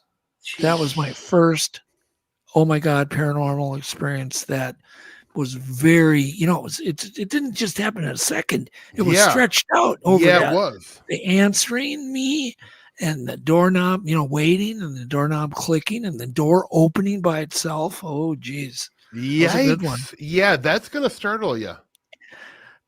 But there's a feeling, and I don't know if there's even a word for it, that you get when you're mystified that much. We got to make up, there's got to be some vernacular to describe.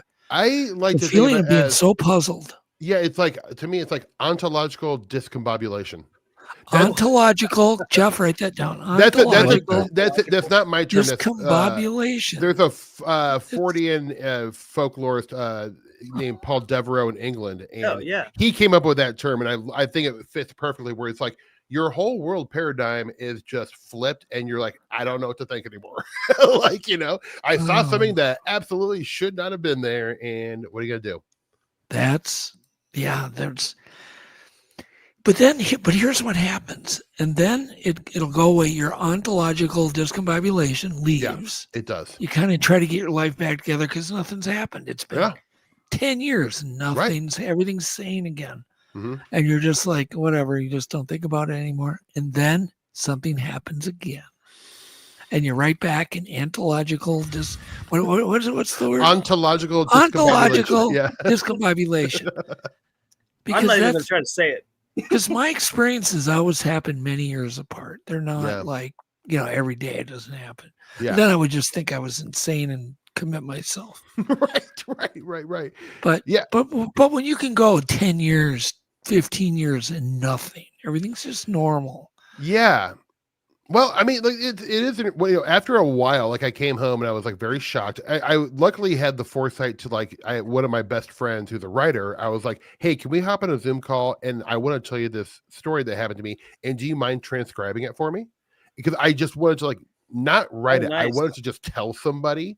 Yeah. And he wrote it out, and so I was able to get as many details as possible. But after I did that, I did feel better. I just to I think verbalized it out loud, and then I thought about it for a few years, and I recently, probably a few months ago, actually just told the story on a podcast for the first time. That's a good feeling, to do that. Yeah, I just didn't know how to talk about it. There's more to the story that it's kind of long, but like I'm gonna do an episode of my podcast very soon, like probably next week. On the Shadow of the Tin Man. Yeah, the whole story. It'll be like 30 minutes. And I'll just tell every little detail that kind of went along with it, but. And then I can kind of be done with talking about it, Well, there it is. No, because you're never going to be done. Morgan, did your experience kind of change your whole life? Your brain, it just switches a switch in your brain, doesn't it? No,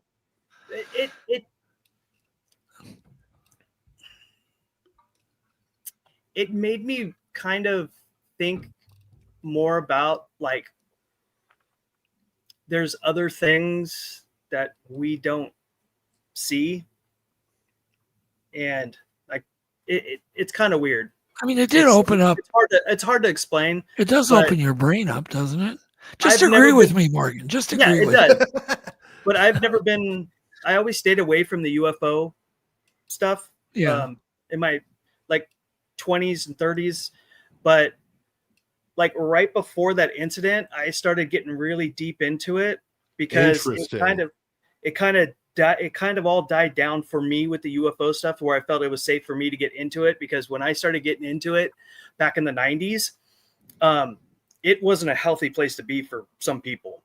Like the UFO community was dog eat dog, and there's a lot of weird people and stuff going around. There still is too. Yeah, there still is. But, yeah. But I don't look at the stuff that's going on today, like the modern UFO phenomena, like everything that's going on with the Pentagon and stuff like that. I can get it's not what it is. Something else is going on with them, but I'm not paying attention to it. I'm starting to dive into all the weird one-off, Well, who's got the best weird one-off stuff? Who? And that's Albert Roselle's. Yeah, Albert Roselle says he's amazing. Yeah. That guy is, I mean, I could not agree with you more. I think his work is so important documenting these cases. Yep. In fact, I wrote to him, and we had this little correspondence. I was just giving him compliments, like, thank you for doing this and preserving these wonderful stories. And I was telling him I'm from Nebraska. He's like, well, if you give me a couple of days, I'll send you everything I have about Nebraska. It was reams of stuff I had never heard of in my entire life, stories that he had been getting for the last 20 years. And I mean, it was like invaluable. And like the guy didn't want anything. He's just, I'm really happy I can help him. He's just such a nice guy. Super nice guy. Absolutely. He is awesome. That's so awesome. I really, really respect that guy a lot. Yeah. He's a good guest. But he documents all of this one-off crap. Yeah. That doesn't make any sense. It just, when we say one-off, like you take the case of like the Pascagoula incident down in Louisiana, where these aliens did all these weird things, and they both saw it, remembered the same thing. And the part that gets me is it stuck its finger down his throat, and it went way down into almost his stomach, its finger. And I'm like, good night. I don't want to hear this. Close the book. I'm done. But the way they described them, no one else has ever seen those creatures. No. Just those two. I actually think, like, I think Pascagoula is an amazing case for a lot of reasons. I think there's a there with Pascagoula. I really do. Yeah, there's something with the older guy. I can't think of his name right now. Calvin Parker. Calvin Parker. Yeah. Is it Parker? I believe it's Parker is the older one. Something like that. I can't. I might be getting it wrong. Yeah, there's something with him, because if you break it down and you really get into the nitty gritty, him and the younger guy's stories are a little different, because the older guy was a little bit more calm about it, and the younger kid was like, his impression was scarier, and so he had that fear lens on it, and so yeah. But even like cool. Like they left the intercom going, the police did. Yes. And then, I mean, like, they never broke character, and you can hear those recordings, and like, I'm sorry, like, these you people can hear the trained fear actors. in their voice. The fear is in their voice, and they're not like, do you think we convinced the cops of this? Yeah. Like, what they got nothing but ridicule out of this, like they wrote books like the younger guy, I can't remember his name, Parker, and God, I should know this. Anyway, like, he wrote a book like 35 years later. But I mean, like what? He made like $90 off it. You know, like it's this was not something they were doing to get famous, or I don't think. You know, like what do you benefit off of that? Like, yeah, and people know at this, even back then, it's like you could see how people who were having these experiences were treated in the public eye. It was not positive. Right. So it takes a lot of courage. They're being run out of town. Like that one deputy who had his experience and made it public, and they were hanging effigies of him in the cemetery and taking shots at it. Yep. Herbert Schirmer in Nebraska. Herbert Schirmer. Thank you. Yeah, yes. Yeah. He was literally running out of town. He changed and he his was name. like, fuck this, I'm out. Yeah. I'm not familiar with that story. It's a great case. 1967, this police officer, and literally like 22 miles away from where I am right now. What they did to that poor guy was ruthless. It was awful. He had a UFO experience, went on the craft, and had a very traumatic experience. And the entire town was burning effigies. The church said he was like a demon from hell. Like this guy was like a war hero, and he had to move out of town and start his life all over because they ran him out of town. Yeah, I don't know if this is true, but supposedly they blew up a civilian car with dynamite. It was. I heard that news. too. I heard that too. Yeah, bad news. I talked to his brothers too, because I've been fascinated with this case since I was a kid, and this brother's he's not making it up. I mean, this did not help his life at all. Didn't he get super even more religious than he was? He got super religious. Yeah, he did. It he was looking for answers and looking for help, and I mean, this poor guy, it wrecked him. And there's many stories like that. Once again, there's that fear factor with other people when you try to say what happened to you or talk about your experiences or what they'll run you out of town because they're scared. Is it possible that these experiences are to just teach us something? Sure. Yes. Is that possible? I think so. I think so. Yeah. I mean, I think that could be part of it. Mm-hmm. It's always one of these weird things. I know, as a human being, I guess, and a curious person, I always want to try to solve things and solve mysteries. Well, what is their point of view? And maybe they're not benevolent or malevolent, and they just don't care. It's or it is something that is specifically for us to in our evolution. I don't know. The individual. Yep. Yeah. Yep. Greg Olson's talking about the pancake story of Joe Symington. Space pancakes. Space pancake, Eel Creek, Wisconsin. Yep, it's a beauty. It's one of the best UFO stories. Sure is. Would one of you guys like to summarize? Steve. Yeah. Well, a man named Joe Symington, who was a farmer. He was. I'll tell the sort of a bridge story, but he was eating, I think, eggs and bacon inside his breakfast nook, and he looks out and he sees a saucer-shaped craft, cylindrical shaped craft out by his tree, and he goes up to it, and there's these men in it, and these little onesie uniforms who look like 4 foot tall Italian men, dark skinned, dark complected, and they give him some sort of container, and they ask him to fill it up with water. He goes to fill it up with water. When he brings it back as a little payment, they give him a space pancake or a pancake. They gave him 4. Yes, exactly. Yeah. And this case was actually kind of taken seriously by Project Blue Book, J. Allen Hynek. Well, because he had physical evidence. Yeah, physical evidence. I mean, supposedly that pancake is still at Vandenberg Air Force Base, which I don't know if that's true. But what? Well, there is a man named. But here's actually the truth, and I've seen a picture of it. I'm surprised Morgan doesn't have it in his. He will give him time. But an old UFO historian named Barry Greenwood, who actually probably has one of the biggest UFO ephemera and document collections, I think, ever. He actually donated all to the new library in Arizona that David Marler is running. Wow. But he had a piece of the space, or has a piece of the space pancake, and I believe he donated it to the Marler Museum in Arizona. That's awesome. So you can go see it. I mean, amazing. But I love those kinds of cases. The weirder, the more. The weirder it is, for some reason, the more seriously I take it. Yeah. Well, because why would you make that up? Yeah. And the stories are just fun. I love how when he took a bite of it, because they were he was motioning, are you making food? Did and they were eat it? Oh, you're hungry. Yeah, so we gave him 4.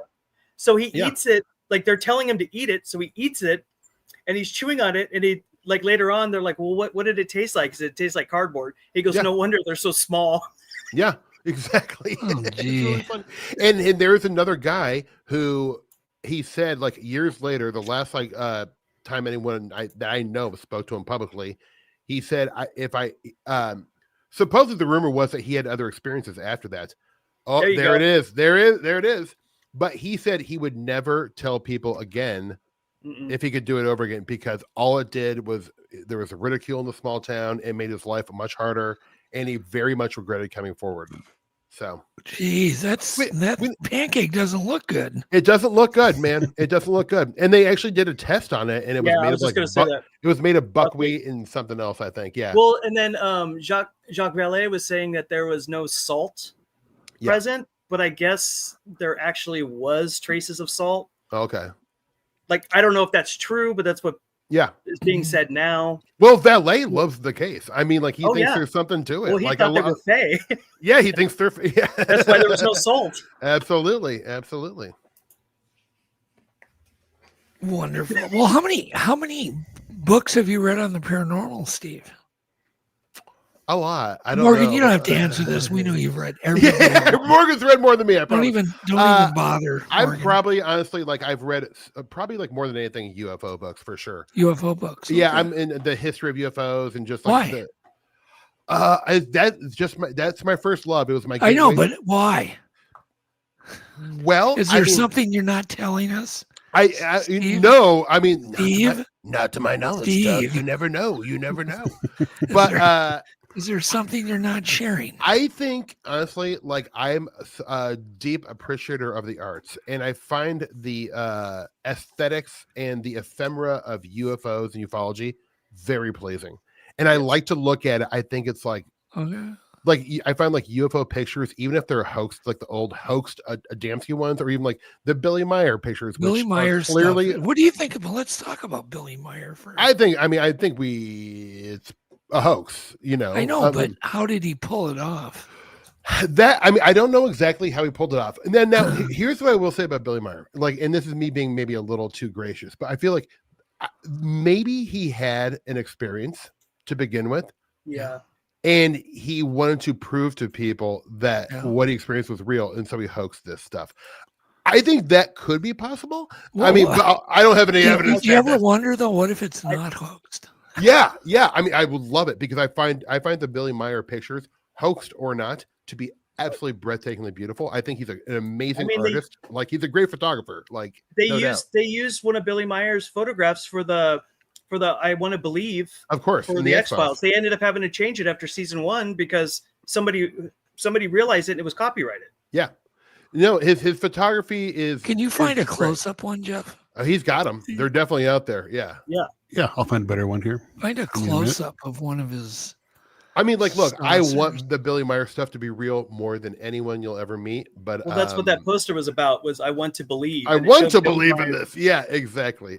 Yeah, we don't know. We do not know the stuff is all. I really don't. No, because I just don't. I just sat undecided on all that stuff, but it was almost too good to be true, right? But kind of. Well, I mean, Stone Pickler says it's not a hoax. I mean, maybe he knows something I don't. Yeah, I'm open to it. I have an open mind. I would rather it not be a hoax. Me too, of course. I mean, like, I think the pictures are just breathtaking. Yeah, they're iconic.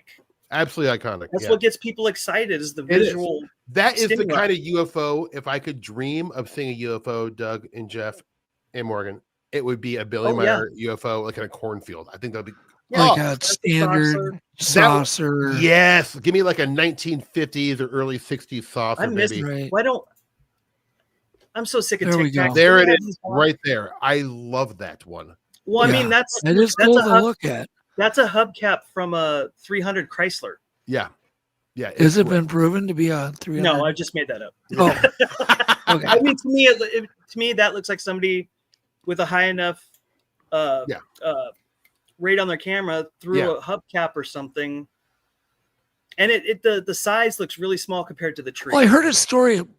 I don't know if it's true. Once again, that they had found models. That's rad. Somebody had found. I think they did find models. Yeah, I believe. This that's is the one case. of the. What did they? There was a special name for the this. birthday cake. Yeah. I think that's one of the birthday cake models is what they called that one. I love it. Look at that. That's amazing. I want to see that so bad. That looks like something you would find at grandma's house on top of like a chafing dish, like her pretty silverware, you know, like the lid to something. Yeah. I love it. Love it. It's great. Like, look, there was a name for this ship that he called them. Oh man, I can't think of it. Yeah, I can't either. I need a bone up on my Billy Meyer stuff, but yeah, I mean, look, it's beautiful stuff. No matter how you slice it. Bravo, great photographer. Well, we had somebody on who said we don't see these anymore because they all left. They're gone because the solar thing is something's going on with the sun, and they had to all leave. Yeah, too dangerous for them to be flying on our solar like system. Wasn't that it? I would just ask how they were given that information. Interesting. I don't know. Yeah, it'd be cool. I mean, like I that would be. I mean, that's a. Yeah, I don't know. Who knows, man? Who knows? Yeah, and that's just it. We don't know, and we never want to say. That's what I hate about people who just instantly say hoax. Yeah. Like what I do is I use the red flag method on anything, any kind of photo, any kind of video. I go through, and if you get enough red flags, I'm probably going to put it in my hoax basket, even though the window is still open for it not being a hoax. Sure. But generally, I'm not going to waste a bunch of time on something that's probably a hoax. Yeah. Yeah. Because of all the red flags, you know. Now, see what I miss about the golden age UFO contactees and experiencers is stuff like the Hopkinsville Goblins case, the Flatwoods Monster. Yeah. I'm like, let's gather up a mob and go look for this thing. You know, it's just like, No, the cases were so much. The 60s and 70s really was the greatest time for like, not only that. I mean, it's like people. It's like, you know, it's like I always kind of say, like, in the 60s and 70s, there were, I mean, literally hundreds of different kinds of humanoids walking off these craft. Yeah, and then in the 80s, like it became this homogenized gray alien. Yeah. But before that, I mean, like it was like almost rarely the same thing. Well, do you remember the back in the old days, they had the comic books, and they'd have the story of the New Mexico Lonnie Zamora case with the egg. Oh, I love. I'd see that drawing of the egg, and I'd be like 6 years old and go, ah. Yeah. It's like freaked out by it. Just that's one of creeped out. That's one of my favorite cases. Is the Zamora case. Me too. That's and another. I told you guys that story. I think on your podcast, Mm-hmm. the Lonnie Zamora story. What's funny is, it was kind of funny how you told that story, because right before that, I was reading Inhumanoids, and I came across something that's never been mentioned in any of the television programs, any of the retellings, and I got with Steve about it. I was like, oh my God, we got to figure this out. And then you came up with it was what, 2 months? Yeah. After we found that. Yeah. And then you were like, oh, by the way, drop this bombshell on us. That was that. In fact, Doug, we want to talk to you about maybe if like I wanted to reach out to that guy because I found him, and he was like on Prairie Home Companion. Like he's a very accomplished, he's a major voice actor, accomplished person. Like you were not wrong about that. But I didn't want to reach. He used to do commercials for me. That guy. I never knew any of this until I brought Stan Friedman personally to the studio with him in it, and it was the Lonnie Zamora anniversary. Amazing. And all of a sudden, Steve goes, "I was there." I mean, it's a crazy story. Like moments after this little egg took off, and he said stuff was still burning. He's one of the kids in that family that was there, and then he was in the back of the car. That's a huge missing piece to this story. Yeah, I know it is. We got to reach out to this guy. I found him. But you know what was weird about it? Stan never followed up. Why? I figured Stan would be all over him following up. That's a huge clue. Stan never did. Weird. I love the Socorro case. The Socorro case, I feel like that's one of my favorite ones. An example. Well, that was one of the favorite ones with the FBI and the CIA got involved in that case, and blah blah blah blah. Oh yeah. Very NASA got involved. Yep. And so to meet a new witness that was there, that's groundbreaking. It was like, what the, and on the anniversary, and while Stan Friedman's with me at my side. Crazy. It's so like, random. really? You cannot make this crap up. It's, it's literally a little, it's one of the many stories in my book that's coming out at some point. But it's such an amazing, you should try to get a hold of him. I'm going to. I don't even, but he used to, he used to do a bunch of voice work for me. Yeah. And that's how I knew him. It's incredible. It's so incredible. I mean, just to hear if he had any other corroborating detail with one of the legendary. Well, he was with his sister, and I would imagine his mom and dad are long past, but his sister probably would have memories too. So it's not just him; it's his sister. It'd be remarkable to talk to him. And he's not. I mean, he's got to be about my age. He can't be. He's not real old. Well, yeah. I mean, I saw him. He looked like he was. He's still around, so he's a super nice guy too. So you should get him on. I'd like to.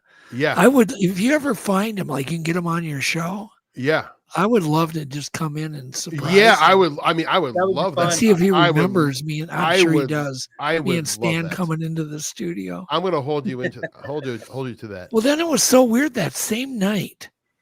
Stan goes, well, I should put a slideshow on for some of your friends and whatever. And so I called like two of my buddies. This is back in the 90s. Two of my buddies. And somehow the word got out on the early internet. It went viral. And we had hundreds and hundreds and hundreds of people show up to my house that night. There were lines out the door, and so I just let in as many people as I could pack into my house. But there was a band called Soul Asylum. They showed up. Yeah, sure, yeah. There was some other band. I mean, it was like, what the hell is going on here? And Stan did a slideshow. He did a private. That's so funny. That's great. That's a funny story. Soul Asylum. What a weird. That was a weird day with Stan. It was just basically a weird day with Stan Friedman. Well, Stan was the face of ufology for 20 to 30 years. I mean, amazing guy. I wish I could have talked to him more. I wish. Yeah. I met him when I was a little kid, and to me, I was like 12 years old. I was at a UFO conference, and to me, I was like, he was like the Elvis there. Like everyone wanted to be around Stan. And I remember I walked up, and I was like just a kid. I didn't have any money, and I stood in line, and I he was signing books, and I walk up to him and he goes, "What? No book?"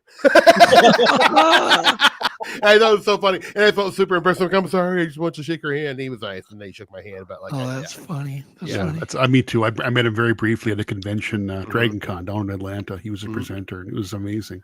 Well, did I ever tell you guys like I cut Stan Friedman's eyebrows off?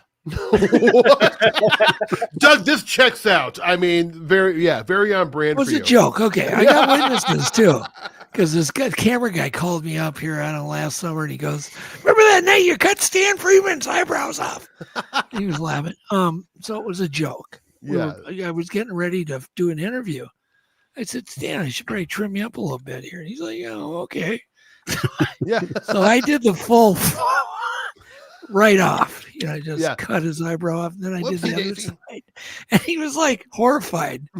He goes, "My strength is gone." I held it all. Source of his I power. only did it as a practical joke, but that's so great. Stan was good humor about it. Oh, that's I wanted to be the guy that said, "I'm the guy that cut Stan Friedman's eyebrows off." And now you can. You've earned it. I earned it. I should get a trophy. You should. Yeah, he's an amazing guy. Check the mail. Yeah, no, we became good friends, and we had a lot of fun. And I love how that guy loved going around and speaking. He talked about it with such so good at it. And he died doing what he loved to do. He was literally on the road. He was like catching another plane. He was going from one UFO conference to another one.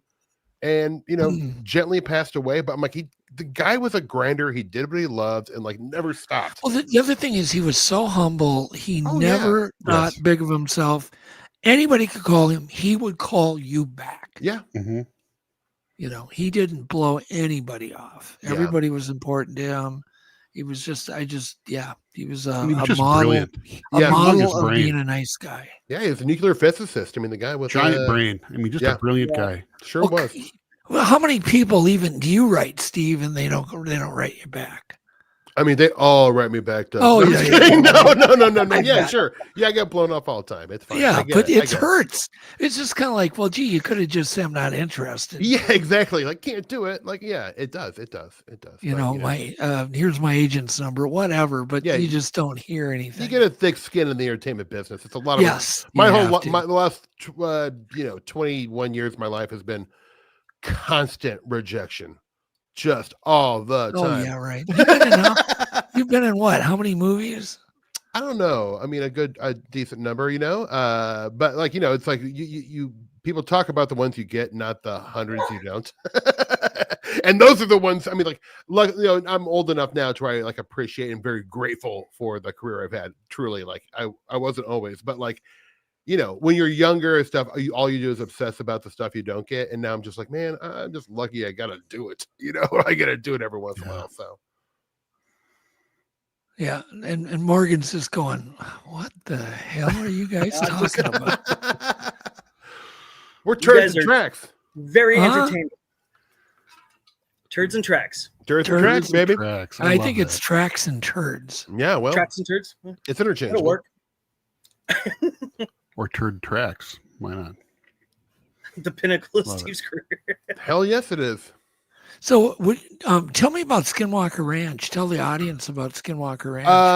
Yeah. Okay. So, tell me about Skinwalker Ranch. Yeah. I mean, I don't promote the movie. The movie did not like, you know, it's not like great. But in 2009, I was working on a movie in Salt Lake City, and it was like an indie movie, and it was going really well. And the guy who was the financier was a guy with a bunch of money, and he really liked paranormal stuff. And I was kind of like, oh, I got a story for you. And it was kind of after George Knapp and Colm Kelleher's book about Skinwalker Ranch came out like in 2008. And I was I had read the book, and I was a huge fan. I thought it was like, wow, Paranormal Disneyland. And so I ended up, long story short, I pitched him an idea of a movie, like a psychological thriller, like Poltergeist on a ranch, and he gave me the financing. I was like, oh my God, I didn't even have a script. I'm like, okay, hold on. You know, like he gave me money to go develop the script. I was like, I cannot believe this is happening. And I wrote the script with someone else. And then we had a couple other, my friends who are writers, like, you know, it was written actually by a lot of people in a way. But right before don't you start that movie out, or isn't part of it some kind of a transparent orb? Yeah. Morgan. Exactly. Yeah, it is. It's a blue orb. Yeah. It's a blue orb in his. John Grice from Napoleon Dynamite is the one who sees it. Yeah, he was in it. But you haven't seen the movie, Morgan? No, I haven't. It's nothing, Morgan. You don't need to rush out and see it. I mean, like I should be a better promoter for myself. But the reason why, it was not meant to be a found footage movie. But at this time, Paranormal Activity movies were really big, right. And the financier, like 10 days before the movie, were about ready to drive from LA to Idaho to go shoot this movie. He was like, okay, change of plans. I want this to be a found footage movie. And I'm like, wait, what? Like that is so different from like our whole plan.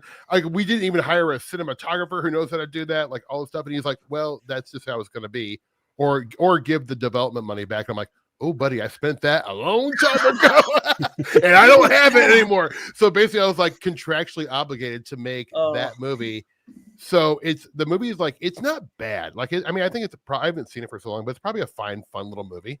But we were trying to do the Skinwalker Ranch thing way before like this reality show, like we shot it in 2010, and I wanted it to be a pretty accurate depiction of what the book was talking about. Not directly like plagiarizing George Knapp's book. This is like the stories were public domain, but like we were switching it around enough to where we weren't like, you know, using names and but we were very inspired by what happened.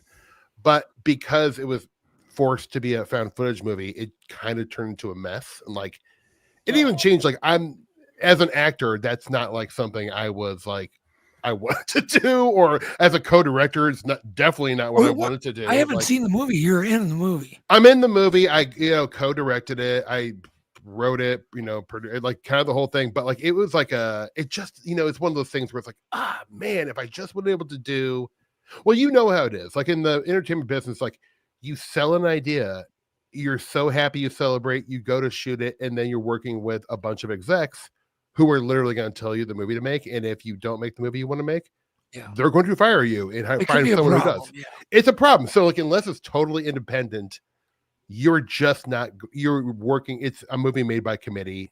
And that's just the reality of Hollywood. So I didn't, it was a good learning experience now too, where I have had other options to sell things, and like, they liked the general idea or liked the actors I had attached, but they did not want to do it the way I wanted to do it. And I'm like, all right, cool. Thanks for meeting with me, but I'm not going to do that. So it was a good learning experience. Like, I don't like hate the movie, but it was just like one of those heartbreaking things where I'm like, I'm going to make a great paranormal or supernatural movie. And it was not my vision whatsoever. Well, that's okay. That's some breaks, but like, I've been lucky to have a lot of other stuff that I'm proud of. So, it all balances out in the end. Do you even watch movies, Morgan? What's that? Do you even watch movies? Oh yeah. You do? Yeah. Like what kind? Musicals. All kinds. All musical. A lot of horror. A lot of old horror, like vintage horror, like Hammer. Like I love Hammer horror. I do anything too. Vincent Price. I like the early Atomic Age. What do you mean by sci-fi movies? Hammer was it was a British company, did a bunch of like and they ripped off all the Dracula, Frankenstein. But they were good. They're really weird. Was Christopher Lee in a bunch of them? Christopher Lee was in a lot of them, like the Peter Cushing, Christopher Lee. Peter Cushing. What year were these movies made? 60s, late 70s? 60s, early 70s. Yeah. They're beautiful, and they're like really like. You know who I got to talk to in England? I was like shocked. The guy that did it was Harryhausen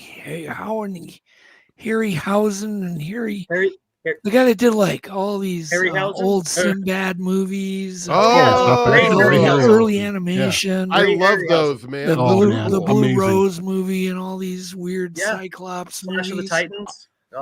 With Sinbad, who's great. Yeah, I love those movies. But I was on the phone with him one night.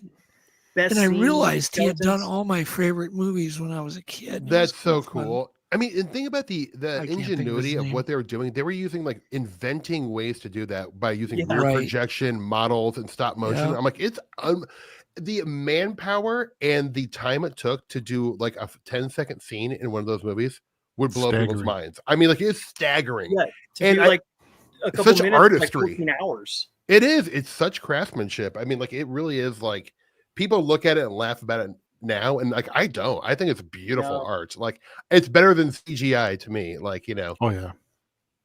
I've never heard of a Hammer film. I'm just they're right up your alley, Doug. Well, Christopher Lee plays Dracula. Like he's famous for that role because he was like 7'1". Okay, I'll have to check it out because it's weird too because it's kind of semi cheesy movies with just extraordinarily on screen talent. I mean, that's exactly right. Yeah, giants of the industry were doing these kind of cheesy. I'm sure I've seen a lot of them. I used to watch the afternoon matinee movie. Yep. They were when I was a little kid. And they were all black and white and crap. And they would come back. Like, I remember this one. Yeah. So I'm sure I've seen a lot of them. Just was not familiar with the name of. Gentlemen, I'm so sorry. I'll be back in 23 seconds. Sure. 23. He's always so. That's how long it takes him to pee. 4. Can we please get a timer up on the screen, Jeff?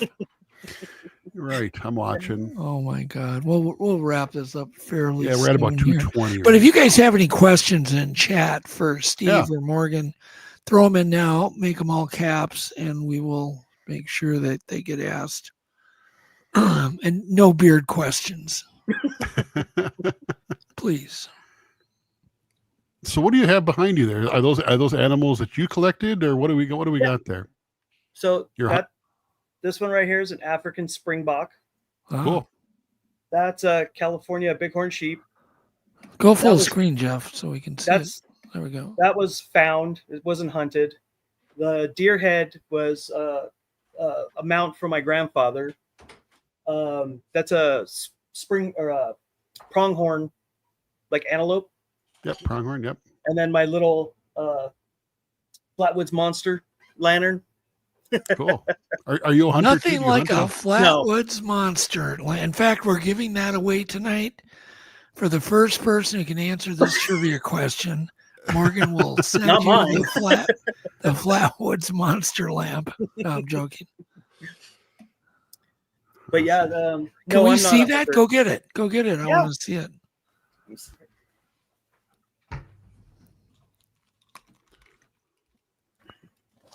All right, sorry about that. I have the same thing. Oh my God. I have one right above me. You can see mine. What? Mine right up there. Yeah. That is so creepy. Yeah. The old. Did you see the Monster Quest episode I did on the Flatwoods Monster? I do. I remember that one. And that was like good old Braxy. Braxy, baby. But you wonder what in the hell was that thing? Seriously, it is that's the kind of case I love, though. Like, well, you have the case of the mom and the kids, and then there was a case later on where it was a man, his wife, and an infant child, where it had come down, but it didn't look like that. It had the same lower torso thing, like it was in a mechanical suit, but the top part of it was reptilian.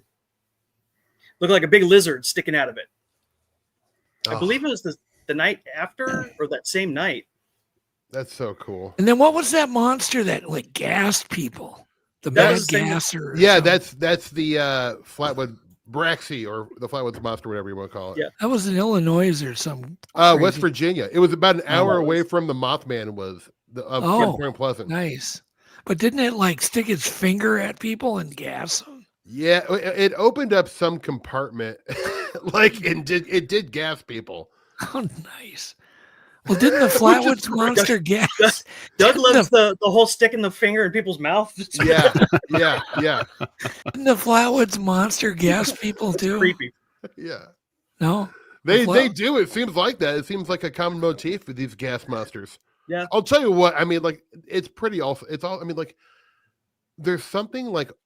I think it's okay to laugh about some of these things because I'm like, when you hear about the Flatwoods Monster case, you're like, wow, that is really wild. That's crazy. And like, there's a lot of witnesses and the case is good, I think. Yeah, they are. But then when you zoom out a little bit, you're like, oh my God, this is hilarious. This like robot alien is like gassing kids and stuff. I mean, like they're not getting hurt. There's no trauma involved, you know? Yeah. Like, I mean, like and the Joe Simonton case where a guy getting a pancake, there's something comedic about a lot of this, like UFOs at least. Like I Morgan and Doug and Joe, you probably know, or Jeff, you probably know more about funny Bigfoot cases. But I know they're out there. They got to be out there, right? They are.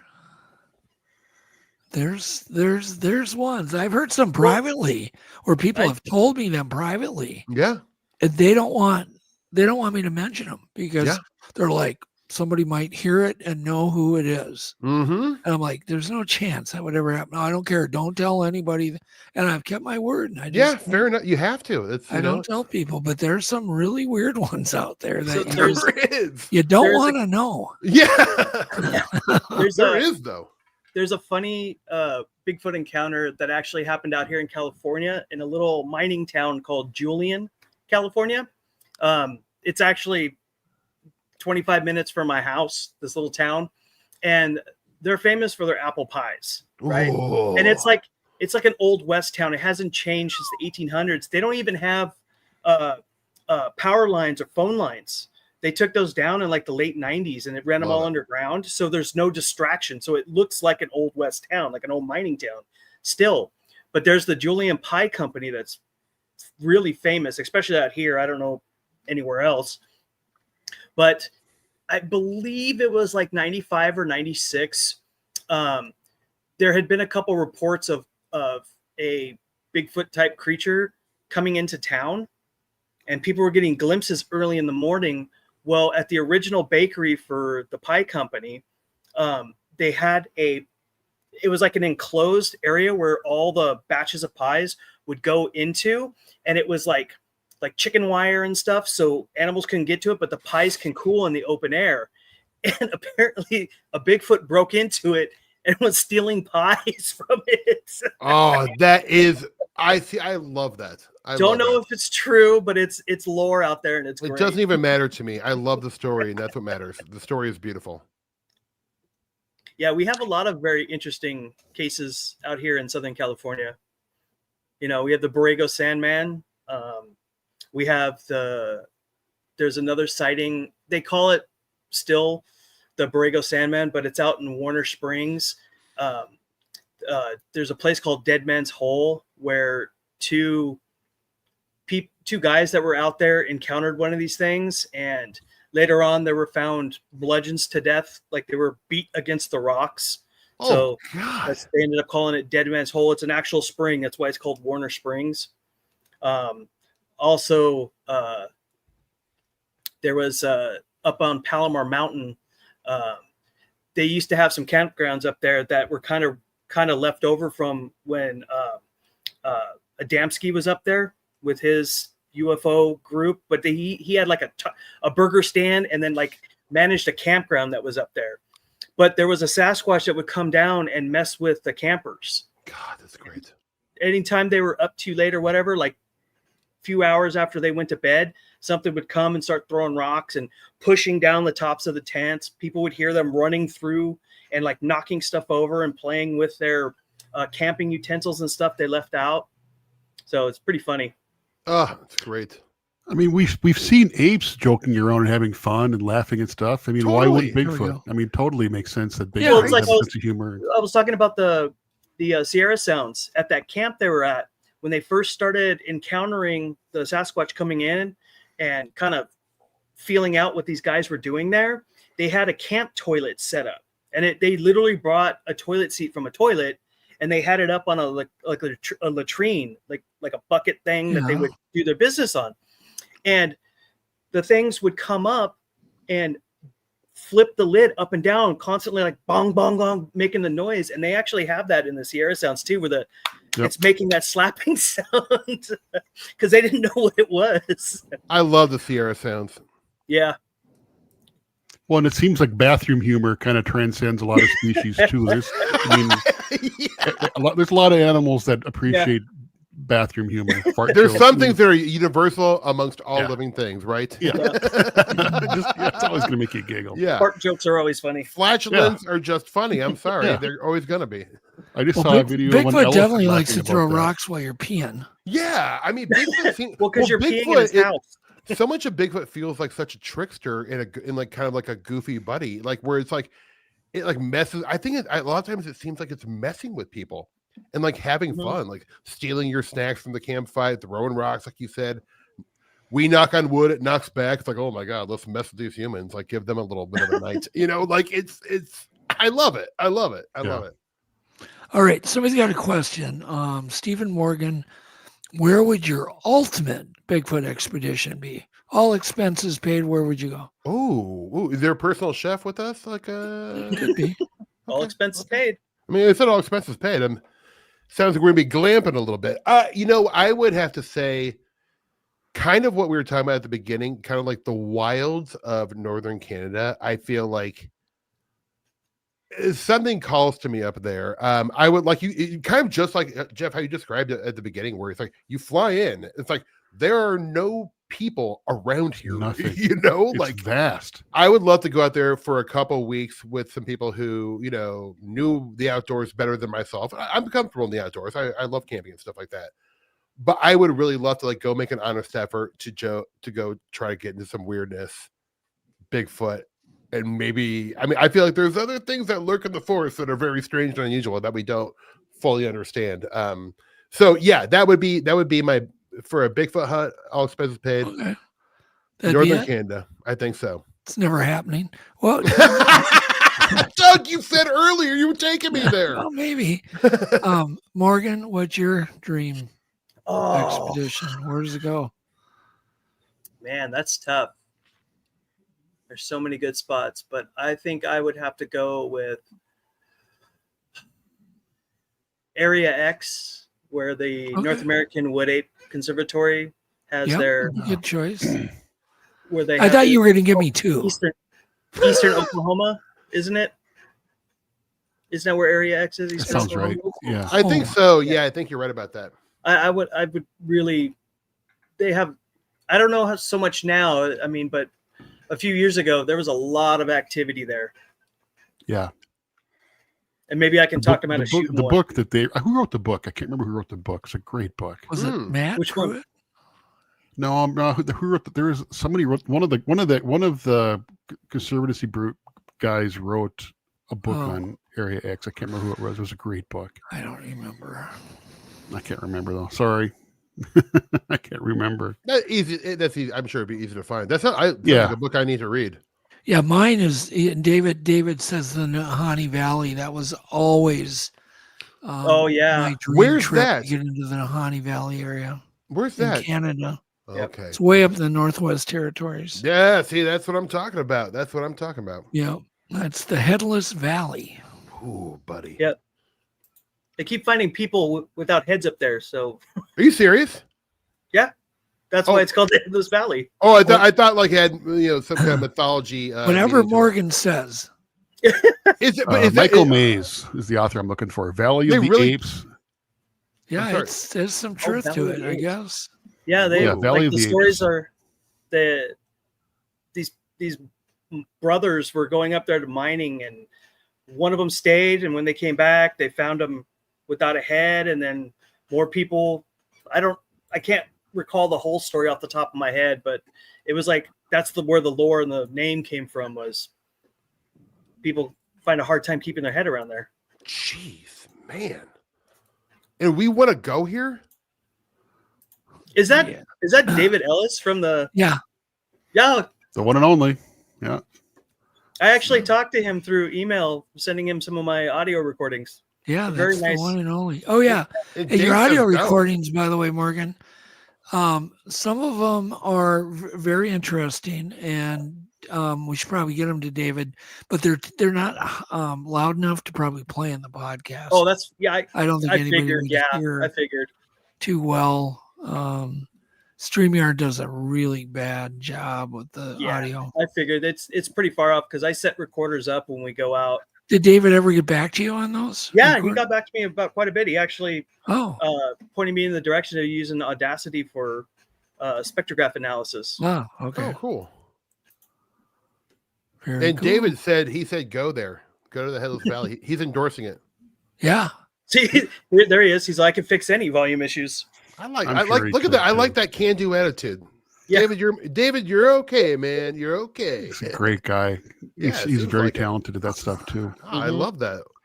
We need people like you, sir. All right. Where can is there any place that you want to steer people, Steve? Obviously your podcast. Yeah. High Strangeness. Yep. Is that available also for download? It sure is. You can find it Spotify, Apple, YouTube, and it's HI, Strangeness, like I'm saying hello to strangeness. Yep. Yeah, check it out. We talk about all these kinds of things we're talking about tonight, a lot of weirdness. And yeah, my social media handle is at Bergmaster5000, and that is really kind of the stuff I'm promoting now. If you're interested in my like acting stuff, you can head on over to the old IMDb and check out some of the shows and movies I've been in, I suppose. Yeah. You don't get Jeff, any. are you getting any points off anything? I get residuals, yeah. Yeah, I mean, that's how you live between acting work, yeah, you know. Exactly. Luckily, a little bit of mailbox money. A little bit of mailbox money. It gets little or smaller and smaller as the years go on, though. And Morgan, you haven't written a book yet? No, but something's in the works. Well, good. I don't know when. Yeah. Well, Morgan has an Instagram page that you can go to, and we have the link. We will get it up, Morgan, for you. Okay, great. And it's got all of his artifacts and history. And did you take a photo of every damn thing you own? Just the books. It's kind of cataloging my. Oh, the catalog of all the books. Okay. Yeah. Yeah. So it gives a brief description of the book, what's in it, so people can explore it, find it, because a lot of these older books are more and more coming up onto PDF format. You can find them on Internet Archive and stuff. So when people realize what's in that book through my description and my images, it's easier to find them that way. Yeah, it's a good service. Hit up Morgan also with sorry, Morgan, maybe you don't want this, but I feel like Jeff, you might as well throw up Steve's YouTube channel. But yeah, no, Morgan is at the very bottom. Morgan is an approachable person. If you have questions, especially about research or some of his research techniques, like I think he's the kind of guy who'd be more than happy to answer questions. Reach out to me. I'm always on my Instagram. So if you have any questions or anything, let me know. Yeah, give me 1 second here. I'll put that up. I can vouch that Morgan's a really, really nice guy. He's good people. Thank you. I am vouching. Oh, here it is right here. Yep. Oh, there. I just took it off. Duh. Sorry, Steve. No. Seconds over. It's good. It's good. It's good.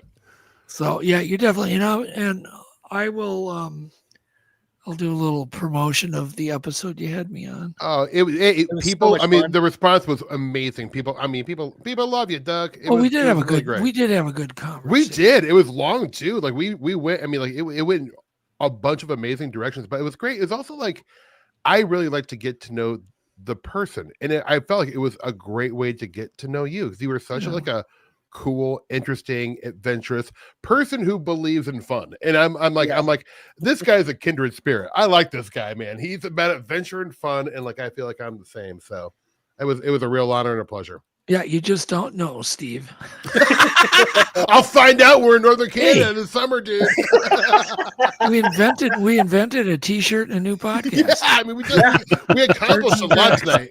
We all deserve ice cream Sundays. I think it's to be a big hit. Doug, I'm ready, baby. Let's do it. We should do a Turds and Drax podcast. I think so.